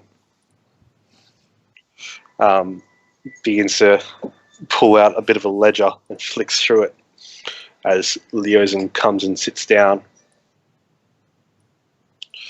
Onfra comes and sits down, I'm sorry. You see as he sits back down, his face wears a serious expression, unlike its usual open countenance. He looks up at you all and says, "My friends, we have important business to discuss. At this point, you know almost as much about it as we do. And thanks to you, we know twice as much today as we did 10 days ago. Something rotten is afoot. Although we have no formal organization to oppose these rascals, not yet anyway, but we're working on it with a couple of other organizations. We need people like you, nephew. You and your friends. The Ozens told me about your exploits, your heroics through sending scrolls. And I can tell you I am very impressed. We need people like you who know how, when to fight, and how and when to keep their heads down and watch. We can't promise you anything except long days filled with danger and stress. He then puts on a wiry smile. Says, "But what could be better than that, eh?" Nothing that I haven't experienced before. Exactly. You see, he looks over you, Belvin, says, "Our order, the Order of the Gauntlet. We are beginning to work together now. The Harpers looking over at Leozin, and another third party called the Emerald Enclave, a society of druids and rangers, protectors of the natural lands. As we've seen within the last couple of years, the cult of the dragon has came from the east and begin to settle on our western coast.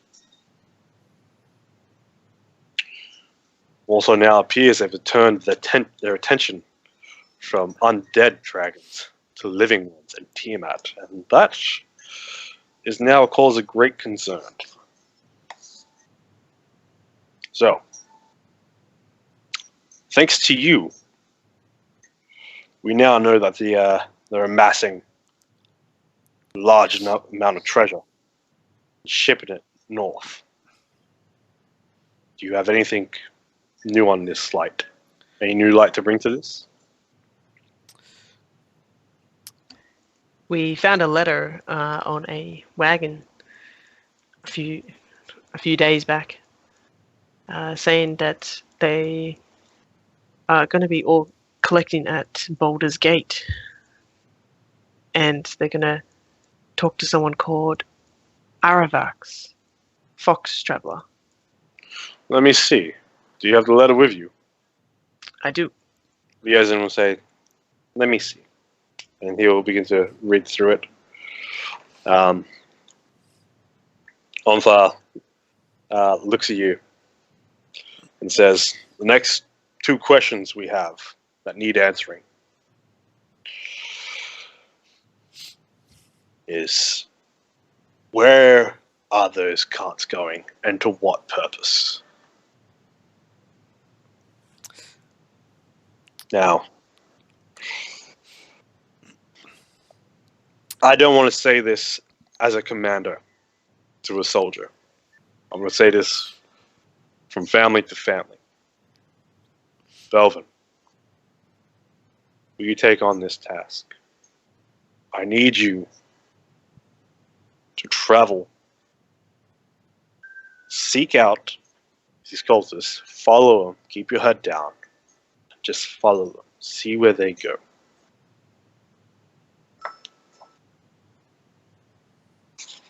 See where they end up, what they're doing with it, just what they have in the works. Be a long, arduous journey, and I'll try to prepare you as best I can. Timing might be of an issue. Do you know anything about when they're going to get there? Leozen looks over and says, "I have already begun to fill in on some of the details, such as the cult leaving, as you reported, the camp and moving on, and also our experience with the cult wagon that we now ride in." He looks back and says, "Yes, that's a very fine deed. What do you intend to do with it?" I'm sure some of that gold will be much appreciated back home, wouldn't you believe? I do think it would be to help our town of Greenus. Hopefully we can send some of it back. We were planning We can all- to use it to infiltrate with the cult contact first, and after that we might be able to send it back.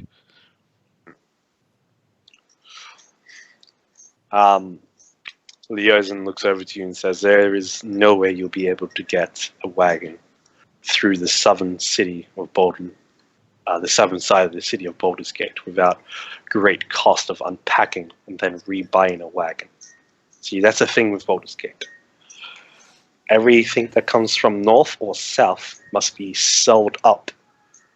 All pack animals, all wagons sold up in each respective area in which you arrive, then transported through the city to the other side, where merchants must buy up in gear and vehicles again and move off into the area. It's mostly because the slick slate roads of the city are usually so jam-packed and dangerous that a loose cart could cause thousands upon thousands of damaged property and businesses." I have an idea how we could smuggle the gold through the city. And speaking of which, is there any quiet places where I could work?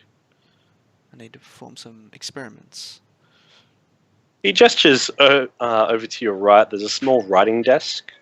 There's a low burning candle. There's a decanter of water. There's also a couple pieces of parchment, a quill, and some oil. Not oil, but ink.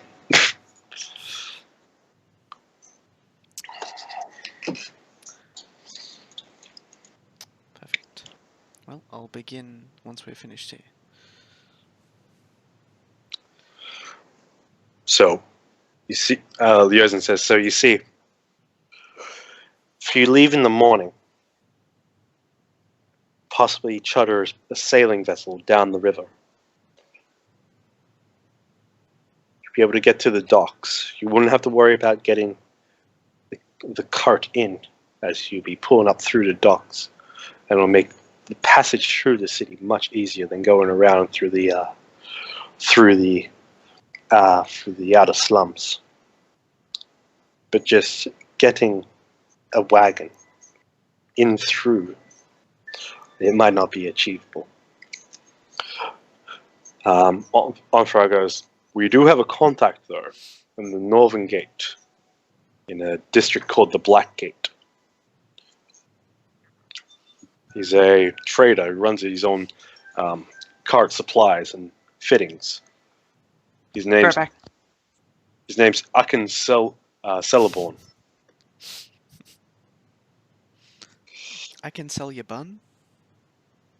No, Celeborn. Celeborn boy. Akin. I can sell you bun. No, Celeborn. Celeborn. Ah, sell you bun. Yeah. Are you sure you're not drunk still? He holds out his hand, begins to glow a little bit. I'm fine. Like, oh, okay, all right. Just a little bit tipsy still. Look, you see, from Greenest, it would take a long time if they went west, head along the coastway. You can beat them to Baldur's Gate easily, and have a good 15 days head start on.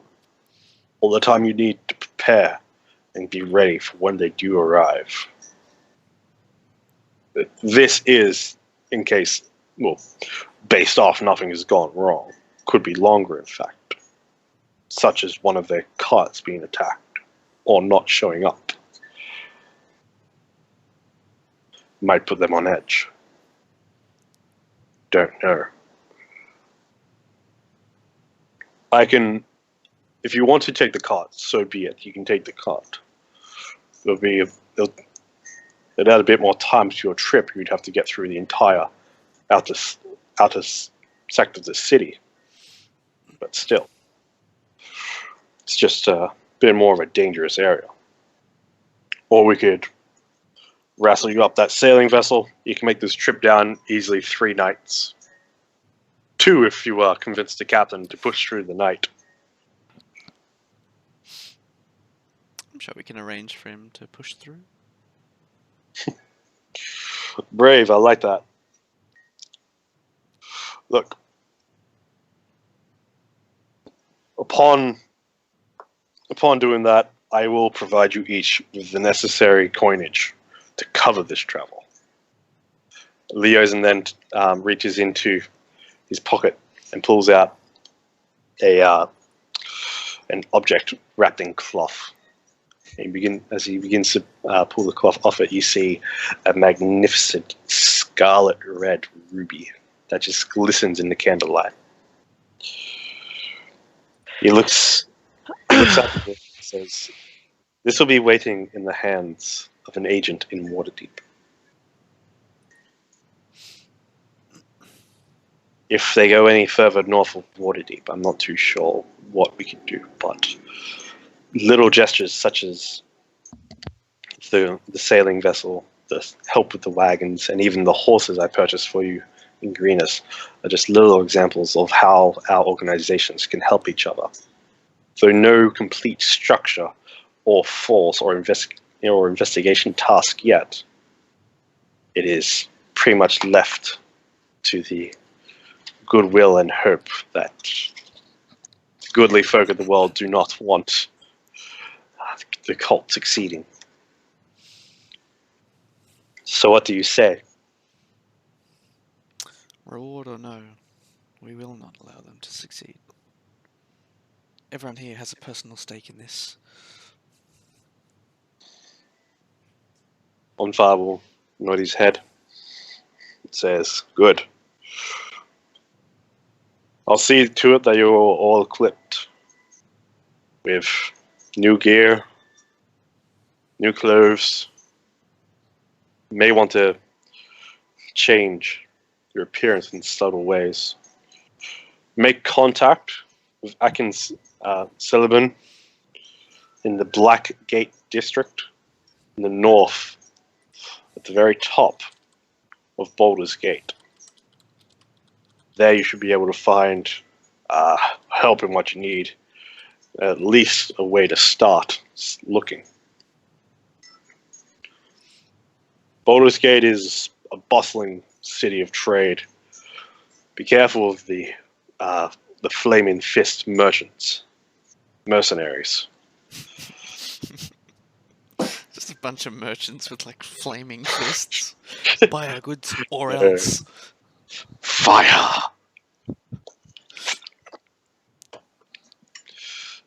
He says, they are very well trained.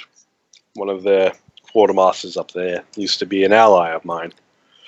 But you know, people drift apart, but it can't be too endearing. But trust me, when you reach Selborne, just let him know that I sent you.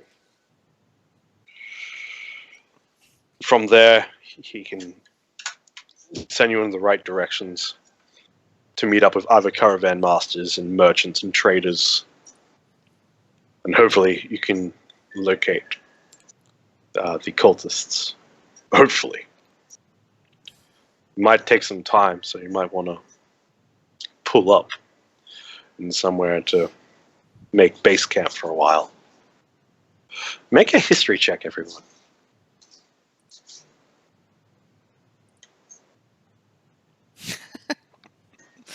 I guess. Yeah, I rolled 2 ones tonight. Wow. You sure you're not drunk still? What?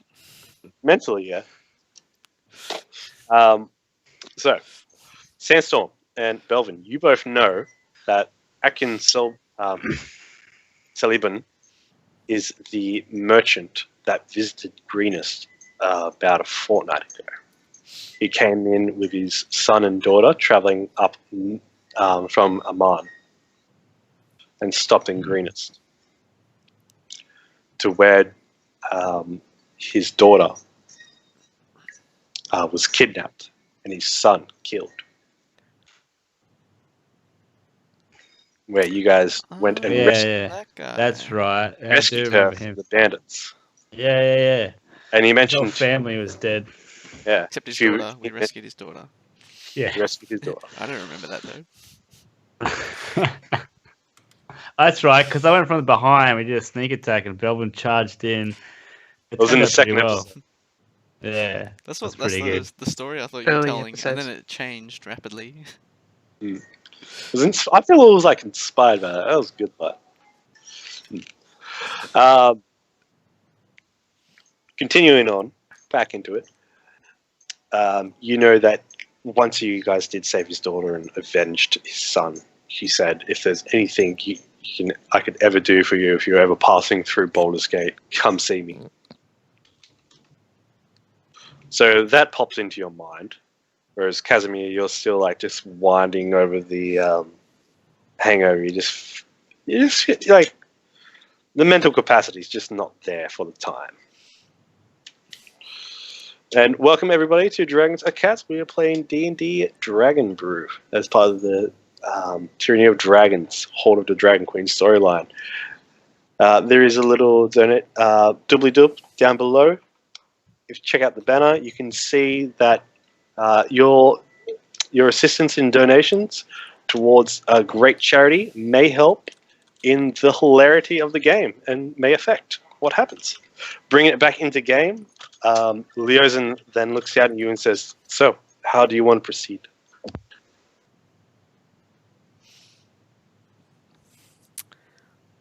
Well, I want to get started on my magic, but it'll take some time. Do it. Do it. Take on my gold. Do it. Get lightning, shoot my cube. Unlimited power. Do it. So what? Spend another day here, and then sail. We could spend some of our gold and get some gear. We need to sell the rest of the goods and probably the wagon and horses. So we have to. The horses can't go along as well. Well, can we put them on the boat? I don't think can put a wagon on a boat though. No, I don't You need a won't be wagon. able to Wagon's fit a- broken. You won't be able to fit a wagon on the boat, although horses may be a bit uncomfortable, but they won't be allowed into the city, of course. We might as We well could sell sell- it here. We could sell the horses and then buy new ones if you have to. Look, there's no need to sell the horses. If you intend to send some of the riches back towards Greenest, back to home, you may as well just allow me to fix it. I can get it sent off. You said it's broken, yes? Yeah. Yes. The icy will. Yes, Just yes, one it is wheel's broken. Well, that shouldn't be a problem at all. I mean, we've already sent a squad of Hell Riders down. We could send another with this wagon protecting them. We can even add in a little bit more protection, a little bit more resources for them to rebuild their homes. You know what? I'm going to organize a caravan to be sent down to Greenest. The Should we- situation's too dire. Should we give gold, or they just need the? Will the vegetables hold out until then? For a while. But the gold will be more greatly well spent on produce and all the necessary needs to get through the night, get through next week. Building materials and laborers as well. Should we be greedy, or should we just take all the gold, guys? Play your character. I Hey. think we should be sending the gold back to Greenest. Of course you do, brother. But I could do with a new bow. This old raggy thing, I've killed so many guys with this, it's getting old. I'm sure you can afford a new bow without the gold from the wagon. I can maybe steal a bow as well. How do you plan on? I may be a nice guy, but I also like my bows. Yeah, but still. Fuck you, How much gold is it? Luke? bro. How much gold's on the horses? On the horses, 2,600 copper, 1,300 silver, 110 gold, plus whatever the goods are, carrots Good and amount of- potatoes and stuff. Could you freeze the goods so they last longer? We could just sell them if we're staying here for another half day. I think it's some kids that sell them for us. No, he was basically telling you that the boat, he could organize a boat to leave as the sun comes up. Okay. We could probably sell the potatoes and carrots to the pub though. But if we freeze them, And we the can wine. take them back to the home. We could probably sell all the stuff we have, the wine, carrots, and potatoes to the pub. Well, do your best. I'm not the salesman here. It's a sell. I feel like it's a little Liaison, too late to do that right now, though. Yeah, they're all Liaison- asleep. Nah. Just go and knock on his room. interesting. Liaison Sweet informs deal. you that Baldur's Gate is also a much larger city than Elturel. Its commerce is the trade hub of the entire southern western coast of the Sword Coast. That it also is very well established as the main trade route. All the trade from south, from Skernoble, from the east, they all travel to Baldur's Gate, even though their trail north is a majorly dangerous. than all other areas. Aside from ships sailing up through, caravans going north tend to have to go through the troll fields and the fields of the dead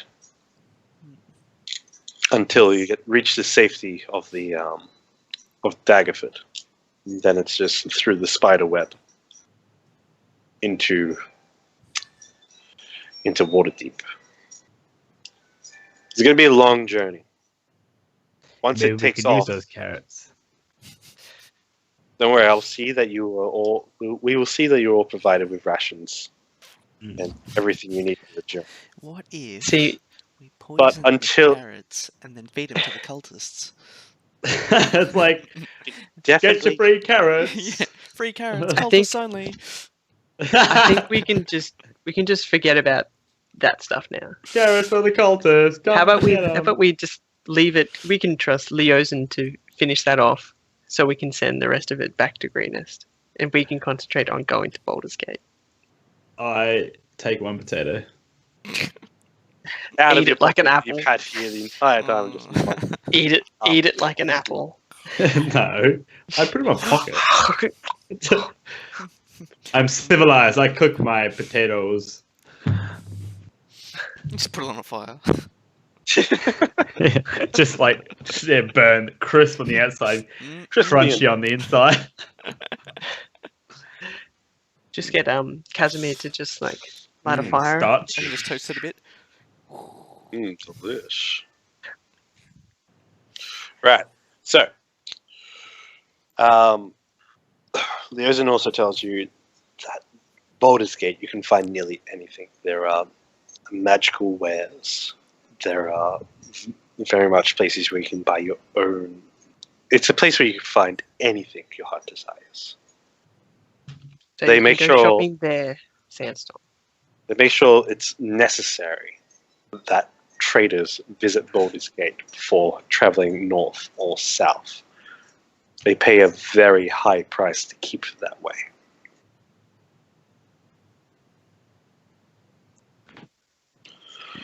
So hopefully, since we have the head start, we have the lead, we can catch them and be prepared by the time they reach Baldur's Gate.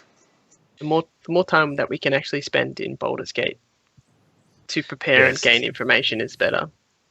Yes, and lowest price there is. That's right, Bill. The sun will be up in 10 hours. Lowest prices are just the beginning. And snags. Alright. The sun will be up in 10 hours. Although the companion shines every single second of the day. If we can organize that ship to leave first thing by morning's light, you'll be well and off truly on your way. I'm I sure think it'd there be a is. good time to have a rest and prepare. Kazimir, you wanted to do some stuff, didn't you? Now's probably a good time. Is there enough time? Is there, Kyle? You think you can get some research done within like the next 10 hours, but you need a solid workspace to actually do anything? Is the desk So you they could- pointed out good enough? It's a writing desk. Is it good enough? Why is a raven No. like a writing desk? Who are you whispering? Who's not hearing this? I'm whispering to Kyle. No, it's not good enough. It's a writing desk. Yeah. Is there any One better day, workspace? Let's go looking for around the the rooms. magic? Totally. No, I'm I saying do. that to Onta. Onthar says there might be a couple of shops within in the westerly. Might be able to find something, some form of arcane supplier, but not really. It's mostly diviners that hail within Elturel. Well, we might just have to wait then. Well, we're not bringing the gold with us anyway, so I thought we were. No, You but see- what Bill wants to give it away. Because we need to I wanna use it take it- to infiltrate. Belvin wants to give it back to her home. Yeah, you can But give we- it back we need- after. We need to give it back to Greeners though. Fuck Greenest. But if Maybe we- there will be a reward when we get back. Wait, what about bloody Ikram and our dragon? Are they coming with us? Yeah, they're doing great. You're gonna have to go tell Send him a them. message. You sent him a message, Casimir. Yeah, but There's- just text him. doesn't reach. Just doesn't There's reach a- that far. Gonna get a boat. There's a Elturel. knock. I mean, Baldur's Gate. Yeah. Lol. You have a bird and you have like the mind thing. Yeah. I can send him a message for sure. Yeah. There's a knock He at just the door. As Onfar says, "Yep, come in." And you see coming in are these 3 squires. One of them is the same squire from down at the from downstairs with the wagon. Fanboy. Yeah, the family. Fanboy 1. And they're all holding small chests, coffers. And Leozen looks at you all and says, "This is your payment and then some for what you've done at Greenus for me. I've added a bit of a bonus. Mm. Our original agreed price was 250 gold, but 350 is a thank you for the crucial information. I mean, we can pay this, but what you need for the journey ahead of you, this will come in handy." This is very much appreciated, Leozen. Very generous. I accept all that gold. Alright, they can take the wagon and the stuff. Now you agree for the wagon. I did Now we're I did- happy. I did You actually guys- want to use it to infiltrate though. And then after But that, how- it's like you can send it back. But the only thing we need to infiltrate is just the gold. We don't need the wagon. But now we have enough 'Cause remember- gold, it's like, oh, here's some gold. And then we shoot. That's what I mean. Because remember, like what the note says, it's get to Baldur's Gate, sell all your shit, and then go to the informant Yeah. with the gold. How So it do doesn't we matter if you get carry in this there. Gold. What a gold to carry, isn't it? You got a pretty strong back, don't you? Like, So you're Wait, gonna, we have Ikram. He can take a horse. It's the pack bear. Yeah, or bear. We can just put saddles on him. I personally Or don't think bags. we should take the dragon though. What the hell's who's going to look Oh after? yeah, where are we gonna leave it then? We're the parents. You don't leave our kid alone. Can We have to look Well- after it. We're responsible for it. Yeah. but can Leozen do something with it? I just don't think it's worth taking all this way. It might be worth it. We don't want You to wanna just do- let it loose though. It's still young and it doesn't know what's You good, could burn what's the good and what's child. bad. Well, then is it worth to still have around in the long Boy, run? it's our pet. It can kill people. It's a pretty dangerous pet. I don't know. I think the negatives outweigh the positives on it at this current time. If you, Oh, I s- don't know. if you saw me as a child, something that looked like a devil, would you assume that I am evil? Oh. No, Did you? because I did see you as a child, and I didn't. You grew up. You haven't given Alia a chance. I'm suggesting we keep it here. She can. Leozen's one. Didn't he help you in the learning of draconic and stuff? He's quite knowledgeable about dragons. Leozen? if it comes to it, and the hatchling becomes dangerous, we may need to. And Onfra butts in. If it comes to it, we'll kill it. Holy fuck. If this dragon gets out of hand, I've had it up to here. And he just pats his beard and just flops everywhere. With fucking dragons. Have you ever seen a hobgoblin ride a wyvern? No, but this is no wyvern. This is an intelligent creature. Yeah, makes it 10 times as dangerous. Or 10 times as powerful an ally.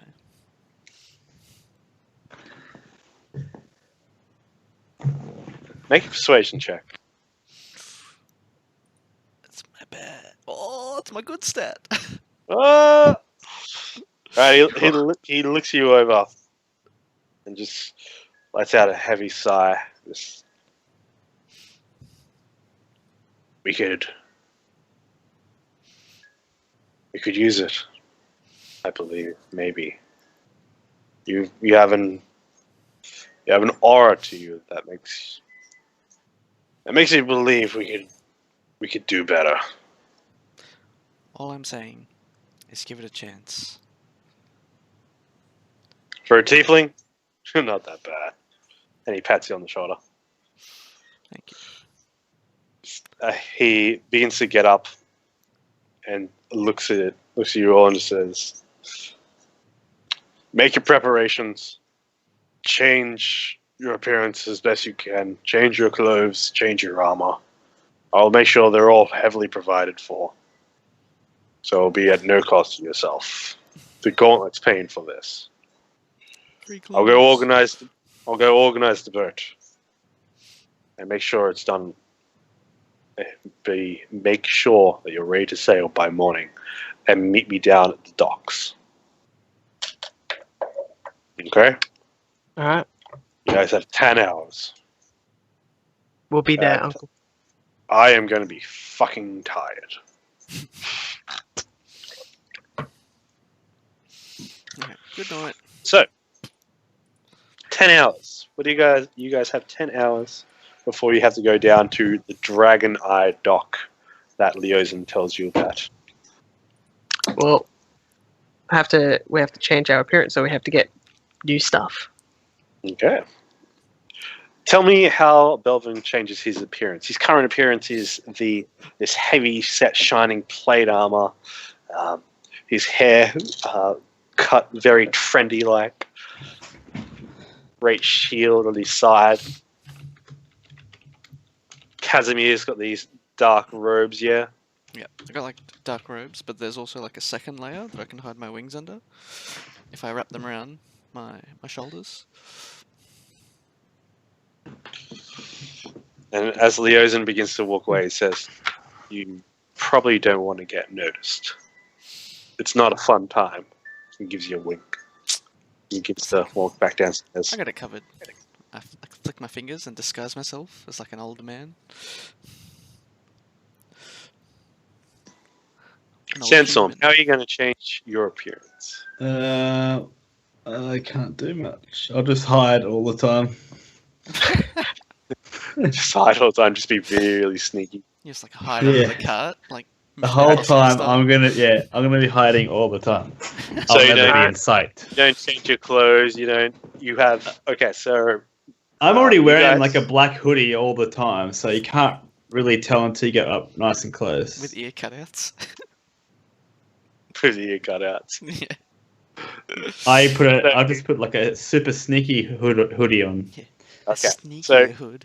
You can find a much more Assassin's Creed style hoodie, Yeah.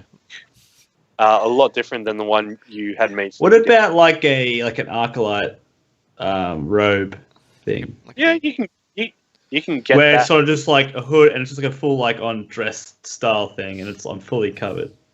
Yeah, you can I absolutely. go around. Oh, yeah. Ooh. I like. Definitely little ears poking up at the sides, No, not the ears. tails at the back.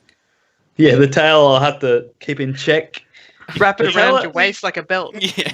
Yeah, Tie it like a belt. saying. like a saying. Yeah. Yeah. Well, I still want to be wearing plate armor, but I might change like the color of the plate armor maybe instead of wearing like a bright like a silver one, maybe like a darker colored one. Like less shiny And- as well. Yeah. What do you mean? You Pretty can much. definitely get that done here in Elturel. You easily know of a smith that can do that within an hour, Yeah. just to dye the plate mail. And to further make sure my appearance is a little bit different, I'm gonna shave my head. Completely bald, Not completely bald, but like like a good Very- buzz. buzz cut. Yeah. Yeah. So Is there? just gonna go That's- back to the soldier's haircut back in the day. You come back 2 hours later, see Kazimir working away in this room. Kazimir, as he enters, you see this buzz-cut man that's wearing Belvin's armor, but in more in dark colors. Like pretty much maybe a black, bit of red in there. Maybe like more like a gunmetal grey kind of Yeah. color, real dark grey color. Really kind of like, really kind of like brings out the shield. Yes. Yeah, I look more of over the at him. shield. Really makes the shield pop. I look up at it, over at him. I see his armor. I'm like, nice. I look up and see his head, and I pause for a bit. Armor. Just turn around again. And I'm just like, hair always grows back. It's an easy appearance change. I didn't even notice that you got a haircut.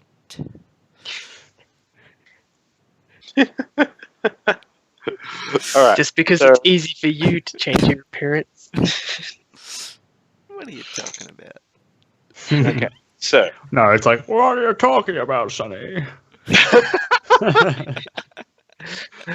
all right. So Kazimir, these past couple of hours that have been passing. hmm What have you been doing other than altering self? I wonder if there is a magic shop that sells like magical tomes or scrolls or anything. Make me an investigation check.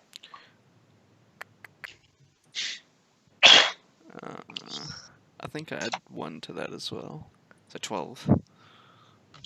Okay, you can't really find heaps in the way of magical items other than tables of old relics being recovered and stored within the high halls vaults. But more or less, you do find just brief alchemist shops that are able to sell basic potions from novice enchanters and conjurers. Oh yeah, everyone. We got 4 healing potions as well. That is true. I don't know if does everyone get one, Ikram included. Yeah, you could have distributed that out when you guys first entered. Cool. So does that we have to make sure we get Ikra Yeah. as well? I've sent him a message. Send him a little raven. Magical raven. I feel like I might have to lead him to where we are because you'll probably get lost. Put him on a leash. But like, the problem would be, does Leosin go and somehow get the dragon somewhere?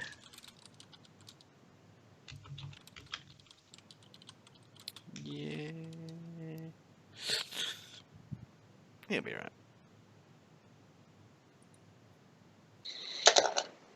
Okay. So, you're not doing anything on your cube? Can I? Yeah, make an Arcana check. 17? Okay, you figure out during this time as well the glyph needed to make, to inscribe, or even just to will into existence onto your cube. Mm-hmm. Now it's going to take you. It's going to take you a couple of different gems. You're going to need an opal, a bloodstone, Mm-hmm. a jasper, Mm-hmm. and let me just see what was the other one because I've forgotten. Sorry about this, gents. All good. Da-da-da. You think I'd be able to get to it? And you would also need some onyx. Onyx. Would I be able to find out of Leosin or Ontar where to buy this in the city? In the city, yeah, you can definitely find some from just a jeweler anywhere around in the city. Okay. It's just pretty much just paying for the cost, which is each gem, each small semi-precious stone costs you about 50 gold pieces.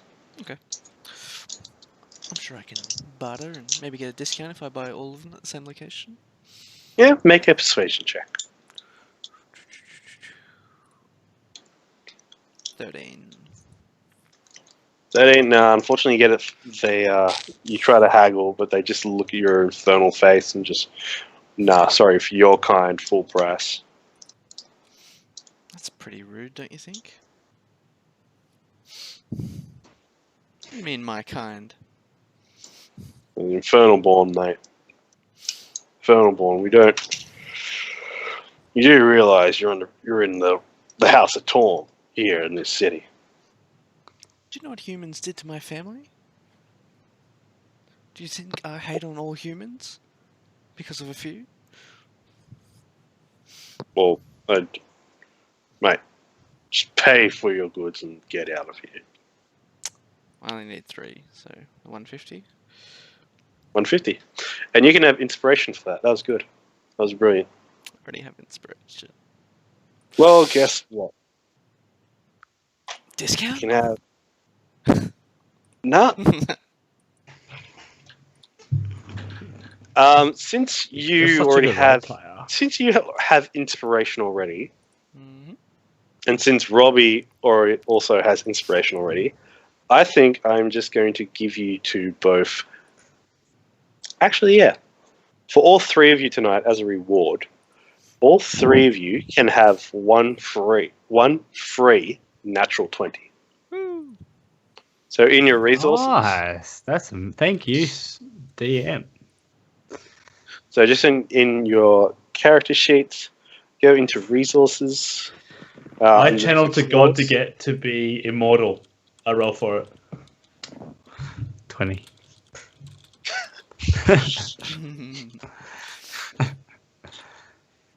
Can you Okay. make me immortal? roll for it. Nat 20. Obviously, it's going to be laws behind this. Yeah. Well, No, do you want to? Nat 20 Do means you like a want to do that? success. Nah, because that's Are you ridiculous. sure? I've got something. Nah. Ah, It won't be as good as I hope. You become a statue forever. Because it'd be like a genie. I don't say it correctly, and you're like, oh. Yeah. Oh. Immortal, Like huh? hey, Sandstorm, that half-broken crown. Where do you have that on your person? In my satchel. Okay, don't worry about it. All right, so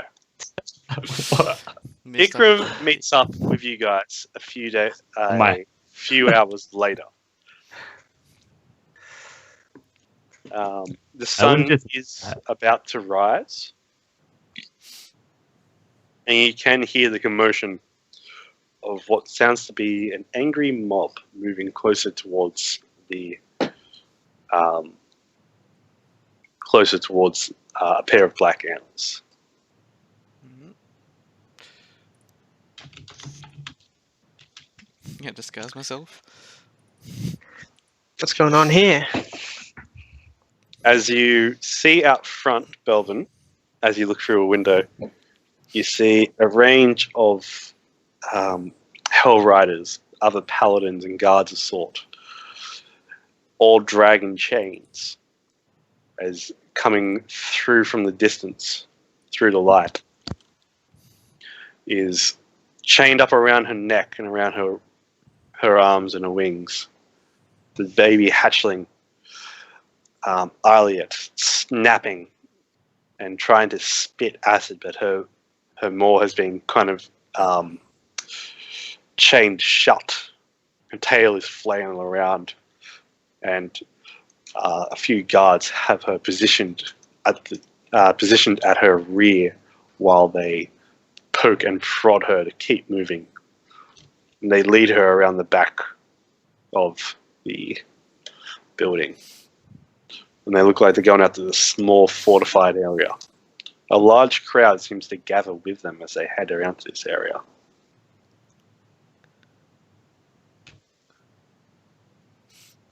Well, shit. What's the meaning of this? Onfar's still downstairs with Ah, them. I thought Yeah. we were down there. No, I thought as this was like still upstairs while you guys Oh, were. we saw him out the window, did we? Yeah, you guys saw him up the upstairs window. Gotta go downstairs. Okay, you guys race downstairs. You can see that. You can see that flowing behind them is. Hold on, I'll just move you guys over.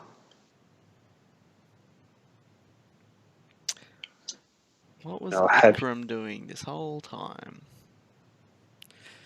You see Ikram slowly running, panting, and looking very tired as he comes up. Comes up the road towards the place, just following the general mass of people.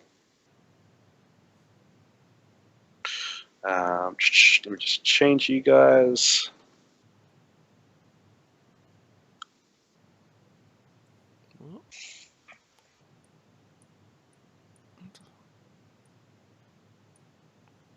You see that there are a couple of guards have surrounded her, grabbing on the chains as they do, and pulling them taut to try to keep her at bay, keep her just in the one spot, yanking at the chains. One fellow says, "Hold her! Make sure she doesn't bite at anyone else." As most of the crowd has gathered up onto the battlements, up and around the sides of the place, you can see that a couple of the guards do have quite severe acid burns on their arms, and some of their armor and weapons are completely battle burned. Whereas Arlilet is suffering from a few deep cut wounds to her shoulders.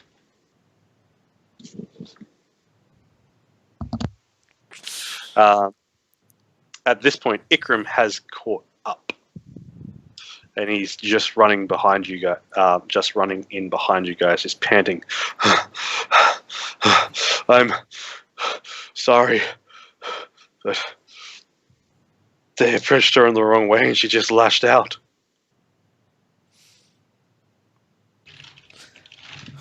What kind of a fool sneaks up on a dragon? They didn't sneak up. You just said they approached her the wrong way. They came up to her, and they just didn't respect her authority and her presence. Like I said, fools.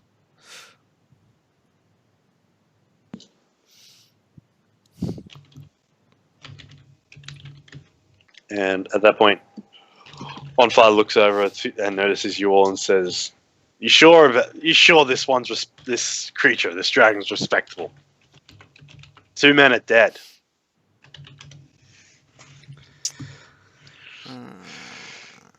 This is the enemy. Know this. This creature may be cute and adorable now. It could be an ally, but if it grows up, becomes another gem hoarding beast, ill thinking of nothing but itself. Do you want that on your heads?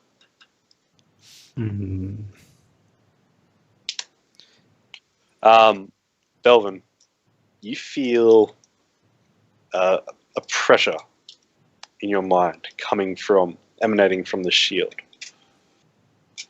A bit of spite is emanating from it, seeping in through into your being. You feel as if, even though you know the dragon to be your subordinate, your inferior, this pressure puts into you that seeing a kind such as itself treated in such a way you feel your for authority to be completely disrespected.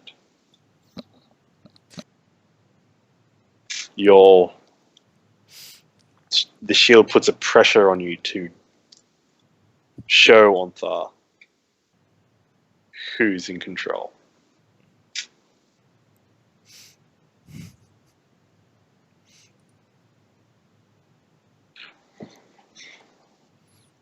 As you believe that this dragon is about to be decapitated, as Ontharr begins to pull out his great sword and be like, "We can't have this roam in the wilderness. Tell me, The Ontharr, hobgoblins. do you think The it's better? hobgoblins get control of this, Kazimir, stop him. and they ride him. They train him. Ontharr, tell me, This could be worse. do you think This could it's do you think it's better to be born good, or for someone to overcome their evil nature through great effort? not when your true nature is as twisted and evil and selfish as a black dragon. How do you know? Or any chromatic dragon. Show me one large, full-size, chromatic, friendly dragon. Have you ever raised a dragon, or known anyone to do so? Only of the metallic kind. And yet they were completely overpowered by their character. And pretty much set them free of their own will. Such majestic beasts, but no, these chromatic ones, selfish. And he looks down at her.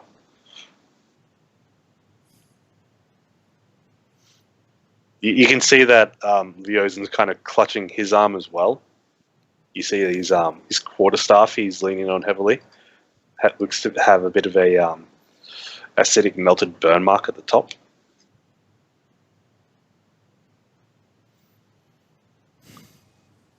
And he's just looking down and just quiet.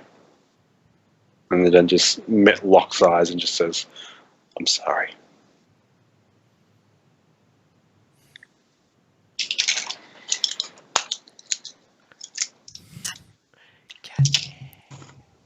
I'm torn. I'm torn between this now. I am very torn. Because personally, I feel my character has been a little bit indifferent about the whole dragon thing. But with what you were saying, because of the shield's influence as well, I feel like I'm kind of frozen in what to do. Say, Kazimir, make the decision. But I mean, maybe this task that we had for ourselves was too over our heads. We all agreed to take responsibility for Arlilet. Do you want me to go in and get it and then run? You bear How the do you- weight of this mission, this world, and this one. I don't know. I feel like we have bigger things I don't know. ahead of us. Bigger things at stake than just this hatchling. Like a big dragon we could grow. You see at this point, Arlilet's like kind of scared, scuttering. She can't really move because of the chains being pulled in each other direction. She looks like she's just beginning to like struggling for breath. Kazimir sees himself now in Arlilet, like, because he was chained up as a slave, and like, tieflings are misjudged. Ah, He shit. definitely sympathise with the position. Deep. Release your chains. I'll like slowly walk up to Arlilet. Can I like slowly She- put a hand out to like put on her head? Her gaze, you meet her gaze. You see in her eyes just complete and utter fear of life. Her time in this world, you feel that to her is about to be whisked away. And she just begins to tries to move her head through the resistance of the chains towards you. As Enfra begins to approach and says, "What are you doing, boy?" Quiet. Just trying to pat her, And he calm her down. holds up his hand and says, and yells out, "Tell me!" Make a wisdom saving throw. Belvin, you notice this as the command spell. 22. 22. You save as you feel this wash of will come over you, but you, in this moment, your emotional state is just too overpowering for you. You just block it out completely with the empathy you feel for her right now. Don't even pay attention to him at all. Just completely focused on trying to calm down Arlilet. Make a animal handling check and advantage. It's like my worst rolls. At that, you see that she, like, the shaking she has and the pointing towards you, so you put out her hand. The very edge of the side of her head reaches your palm, and she just goes still. The shaking stops, the quivering halts. Although she is holding herself against the pulling of the chains, the guards are softening up as they see this draconic creature just back up and just be completely under what seems to be under the whims of this old man that has come out into the field. Oh, sorry. I thought I said before, but I might have forgot. I was going to release my disguised self when I was approaching it. So, like, Arlilet actually recognized me.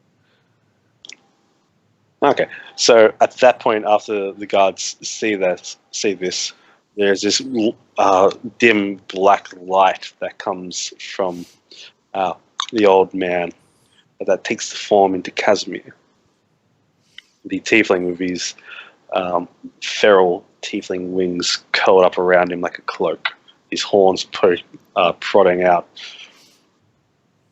As Onfra looks at you, looks back at Leozen. Make a charisma check.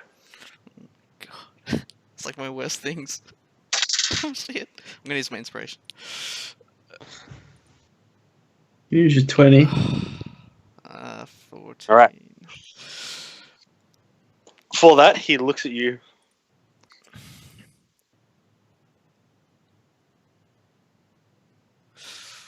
And just nods. Sheaths his sword. Says, "You know what? If you want to sacrifice everything for this beast, for this one you hold so much hope for,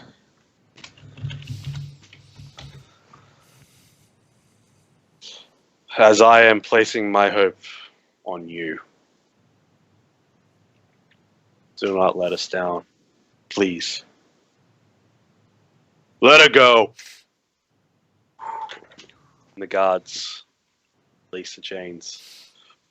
And she scampers up around you in a defensive stance, just and just claws at the chains around her neck. I just say, shh. Just gets them off. Be calm. There is quite the crowd that is gathered on beyond the entrance where you guys came in, and up and around the battlements, all just looking and murmuring in a hush, just hush. Or just whispering to each other as you guys take it all in. Nod to Onta and say, thank you for your mercy. But could you please disperse these people? I don't want anyone else to be injured or killed. I will take full responsibility. The boat leaves in an hour. Till then, let's go have a hearty drink. Wish our heroes good luck. Come on, people, get moving. And he'll go up to a couple of the guys and says, And make a perception check. Just me? Yeah, just you, Kazimir. As he goes up to a couple of the guards and just whispers as some of the people just be like, "Yeah." You hear him say, "Make sure that thing is watched as it gets onto the boat."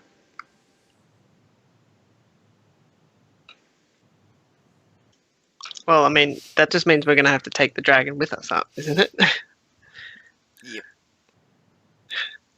Because Ikron couldn't keep a proper watch on it. Because he's not here. Fucking goddamn it, Rob. So That pretty much means you'll have to be taking care of it all the time now, Kazimir. Yep. I'm like the worst person at animal handling as well. I got a +1. but you now have its confidence and friendship. Oh, Well, that's good. Yeah. But you got your first badge, Yeah. I just beat Brock. so now you can control it more. Yeah. Can Strong, Pokemon more up to stronger level- Pokemon. Up to level 20. Yeah. CR3.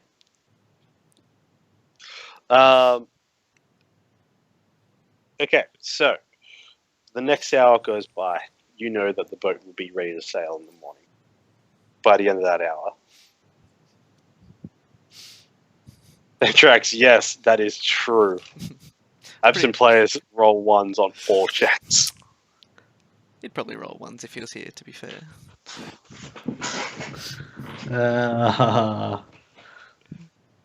Okay, so continuing on, you guys meet down in the Dragon Eye docks, down in Elturel.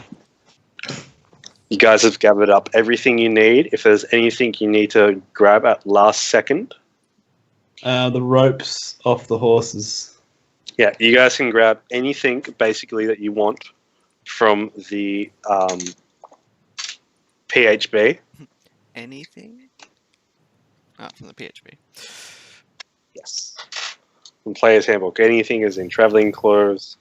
Anything you need from there. Caltrops. Can I get more of those Yes, you can. Can we have Molotov cocktail stuff? Can we Cocktails? Have Yes, an you can get elephant? cocktails. How many? Can't get an elephant. You, Can't get you many. said anything. Alright, I'm sorry. Let me be clear. Armor, weapons, and adventuring tools. How many Molotovs can I get? Make an intelligence check to see how many you can make. Okay. Intelligence. Oh shit. Pretty good. You come up with the idea, and yeah, with the proper resources, the right oil, right materials, yeah, you can definitely do it. You can definitely make this shit. You're just going to need some time to create it, store it, and work it. Okay. But yes, you could definitely make what you believe to be a flaming ball of oil. Flaming Cool. ball. How many? You reckon in one day you'd be able to make 2? What about flaming arrows? Flaming arrows, you'd need to go see a caster for that, you reckon. They'd either need to be enchanted or you'd need to find some pitch and get it lit on. Put on the end. Yeah, Make like tips for it. yeah. It would take a full action to get ready and light. I'm Yeah, you gonna guys. grab traveling clothes. That's all I've grabbed. Just next set of clothes you can get out of your armor for. What else is there? Yeah. Hmm. What do I have? Can I stock up on arrows? Yeah, you can. Each quiver can hold 20 arrows, so you can grab as many as you want. You guys can grab big traveling packs as well. So 40 arrows. I'll grab a big backpack.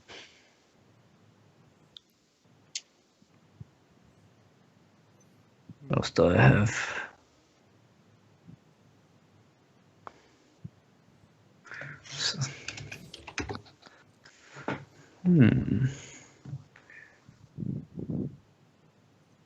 And so You guys get down to the docks. You see it smells heavily of fish. Fish, sweat, sea salt. As you see the Chinitha River, the massive spanning morning pass, a massive 200-foot high bridge with arching pillars that sailing vessels can just fit through. As it spans the entire length of the gorge from one end of the Tor to the other. You see that on the other side of this pier there is a massive dry dock that has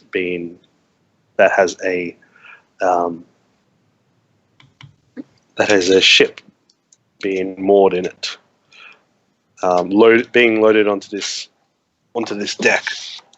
This ship, basic commodities such as just wools, furs, exports and stuff like that. And Omthra brings you to the ship, and he looks at it and says, the Camberley. He points to a rough-housed looking man with brown beard, red hair. And you see that he takes notice of you guys and comes down. He's wearing quite majestic silks. He looks like he's quite well off. He comes down to you, takes a bow and says, Maverick Longport, Captain of the Camberley. Nice to meet you. I'm glad that you could be joining us on this fair vessel. Such a fun, enjoyable time. You require passage, I believe? To Baldur's Gate. Of course. We'll be pulling up in the lower city. Pulling up dock there. Towards the low wards. So when the time comes, be sure you pay the dockmaster. Everyone that sets foot off ship into the town would usually have to pay. And I hope your stay with us is comfortable. We'll be setting sail in 10 minutes. Yeah. And then he turns around, gets back on the ship and says, put your backs into it, man! As they begin to load on the last pieces of this Pirates of the Caribbean style sailing vessel. But not a pirate ship. I just couldn't think of the name. As he sails, the canvas sails are dropped down and various seamen work the rigging and get the ship sailing. You guys begin to head down the river west, continuing down. The 3 days go by completely very relaxing. The crew is a bit startled at first at the sight of a dragon, on a baby dragon at that, on deck. But as they right next to her. as they avoid it and then become more intrigued and begin to approach, they ease up to her presence and the tiefling. And by the third day, they ask, "Can we pet it?" I'll ask Arlilet if that's okay with her. People aren't so bad as long as you don't attack them. She kind of nods her head, and puts her head out a little bit, has it leant down. On this third day, Belvin, Maverick Longport comes up to you and leans on the railing. You know, you should take care in Baldur's Gate. Busy trade center. They control all trade routes with an iron grip. You should take care not to travel into the outer city or go past the Worms Crossing unless you really want to have your purses stolen.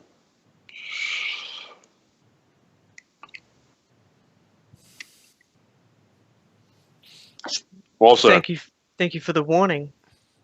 You're welcome. If you're looking to make a little bit of coin and have some There'll be some payment in it for some labor, helping unload some of the wolves if you're up for that. Once we get there.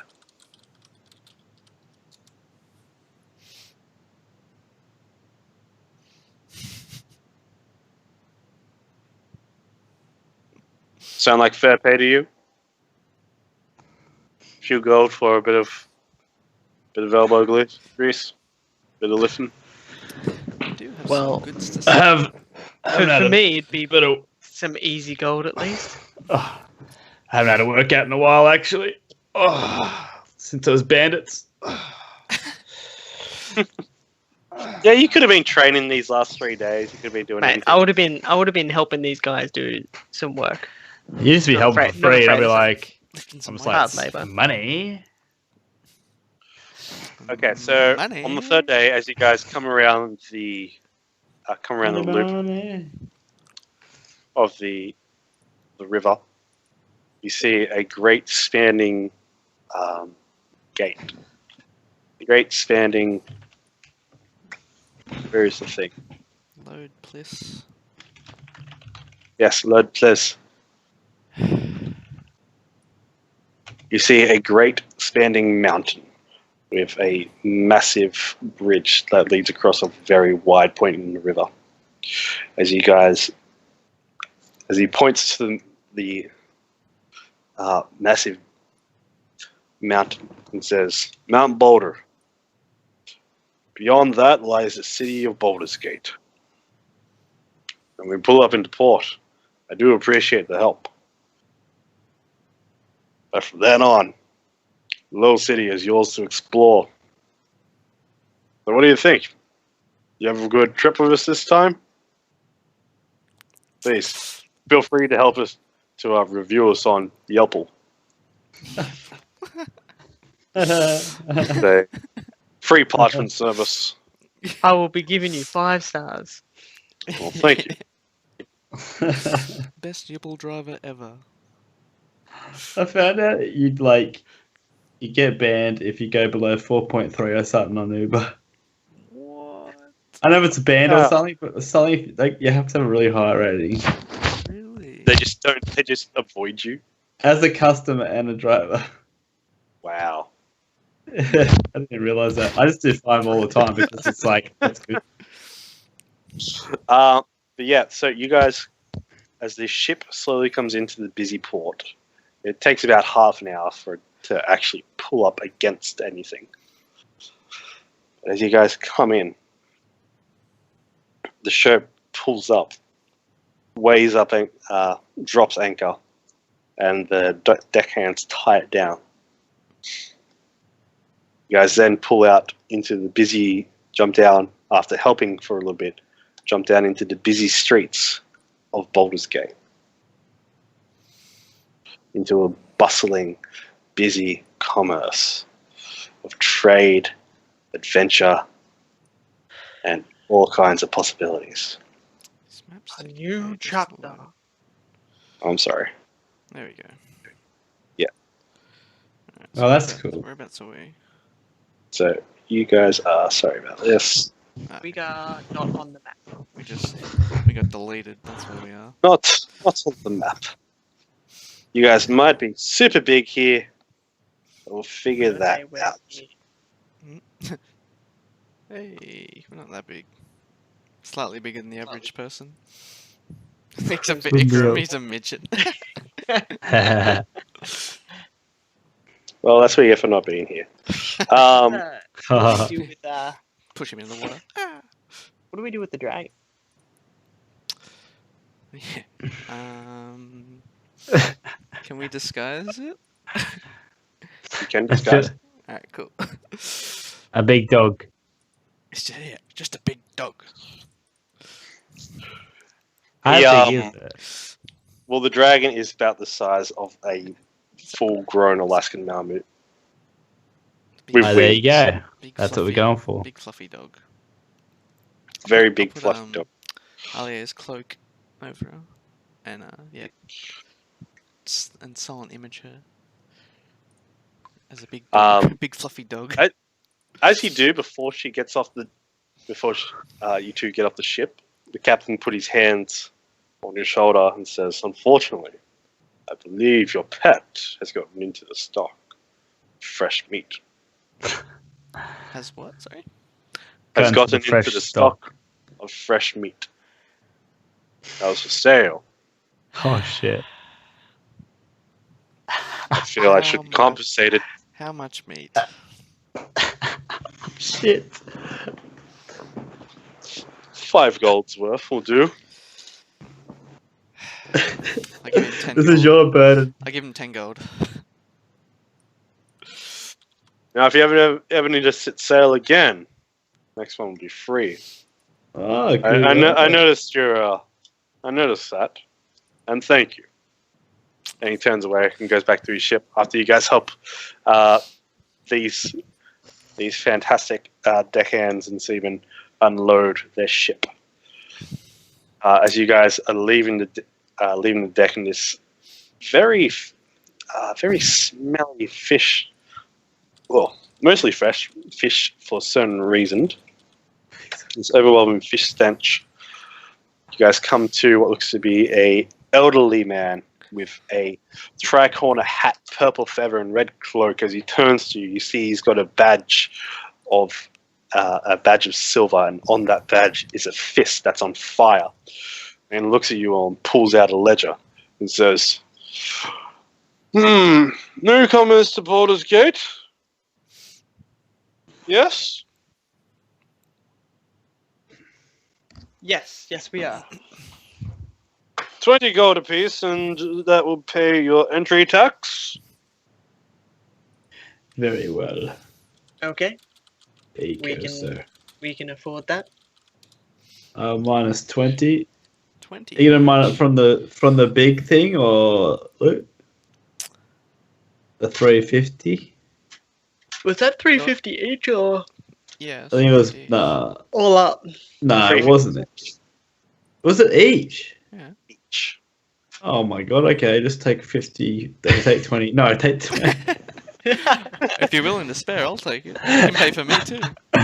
So minus 20 from me.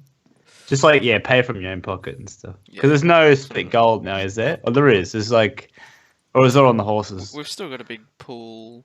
Although, did we send off all the like the copper I and think we silver did.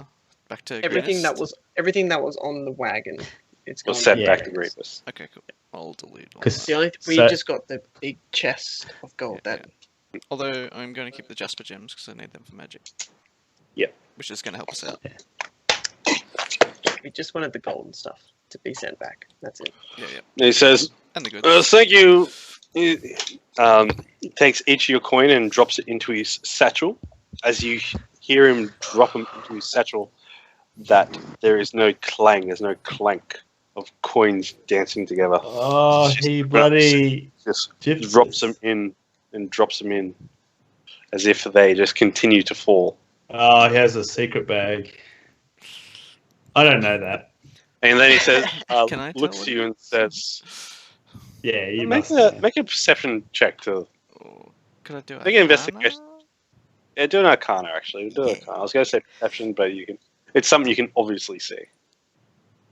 I'm metagaming. 28. Oh, It is essentially theoretically the same as what you want to create.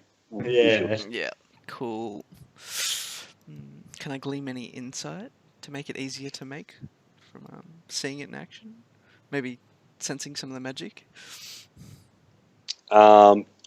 You sense you would Still, need the theory, like all the necessary ingredients, ritual specifications, and creation methods for this to be made.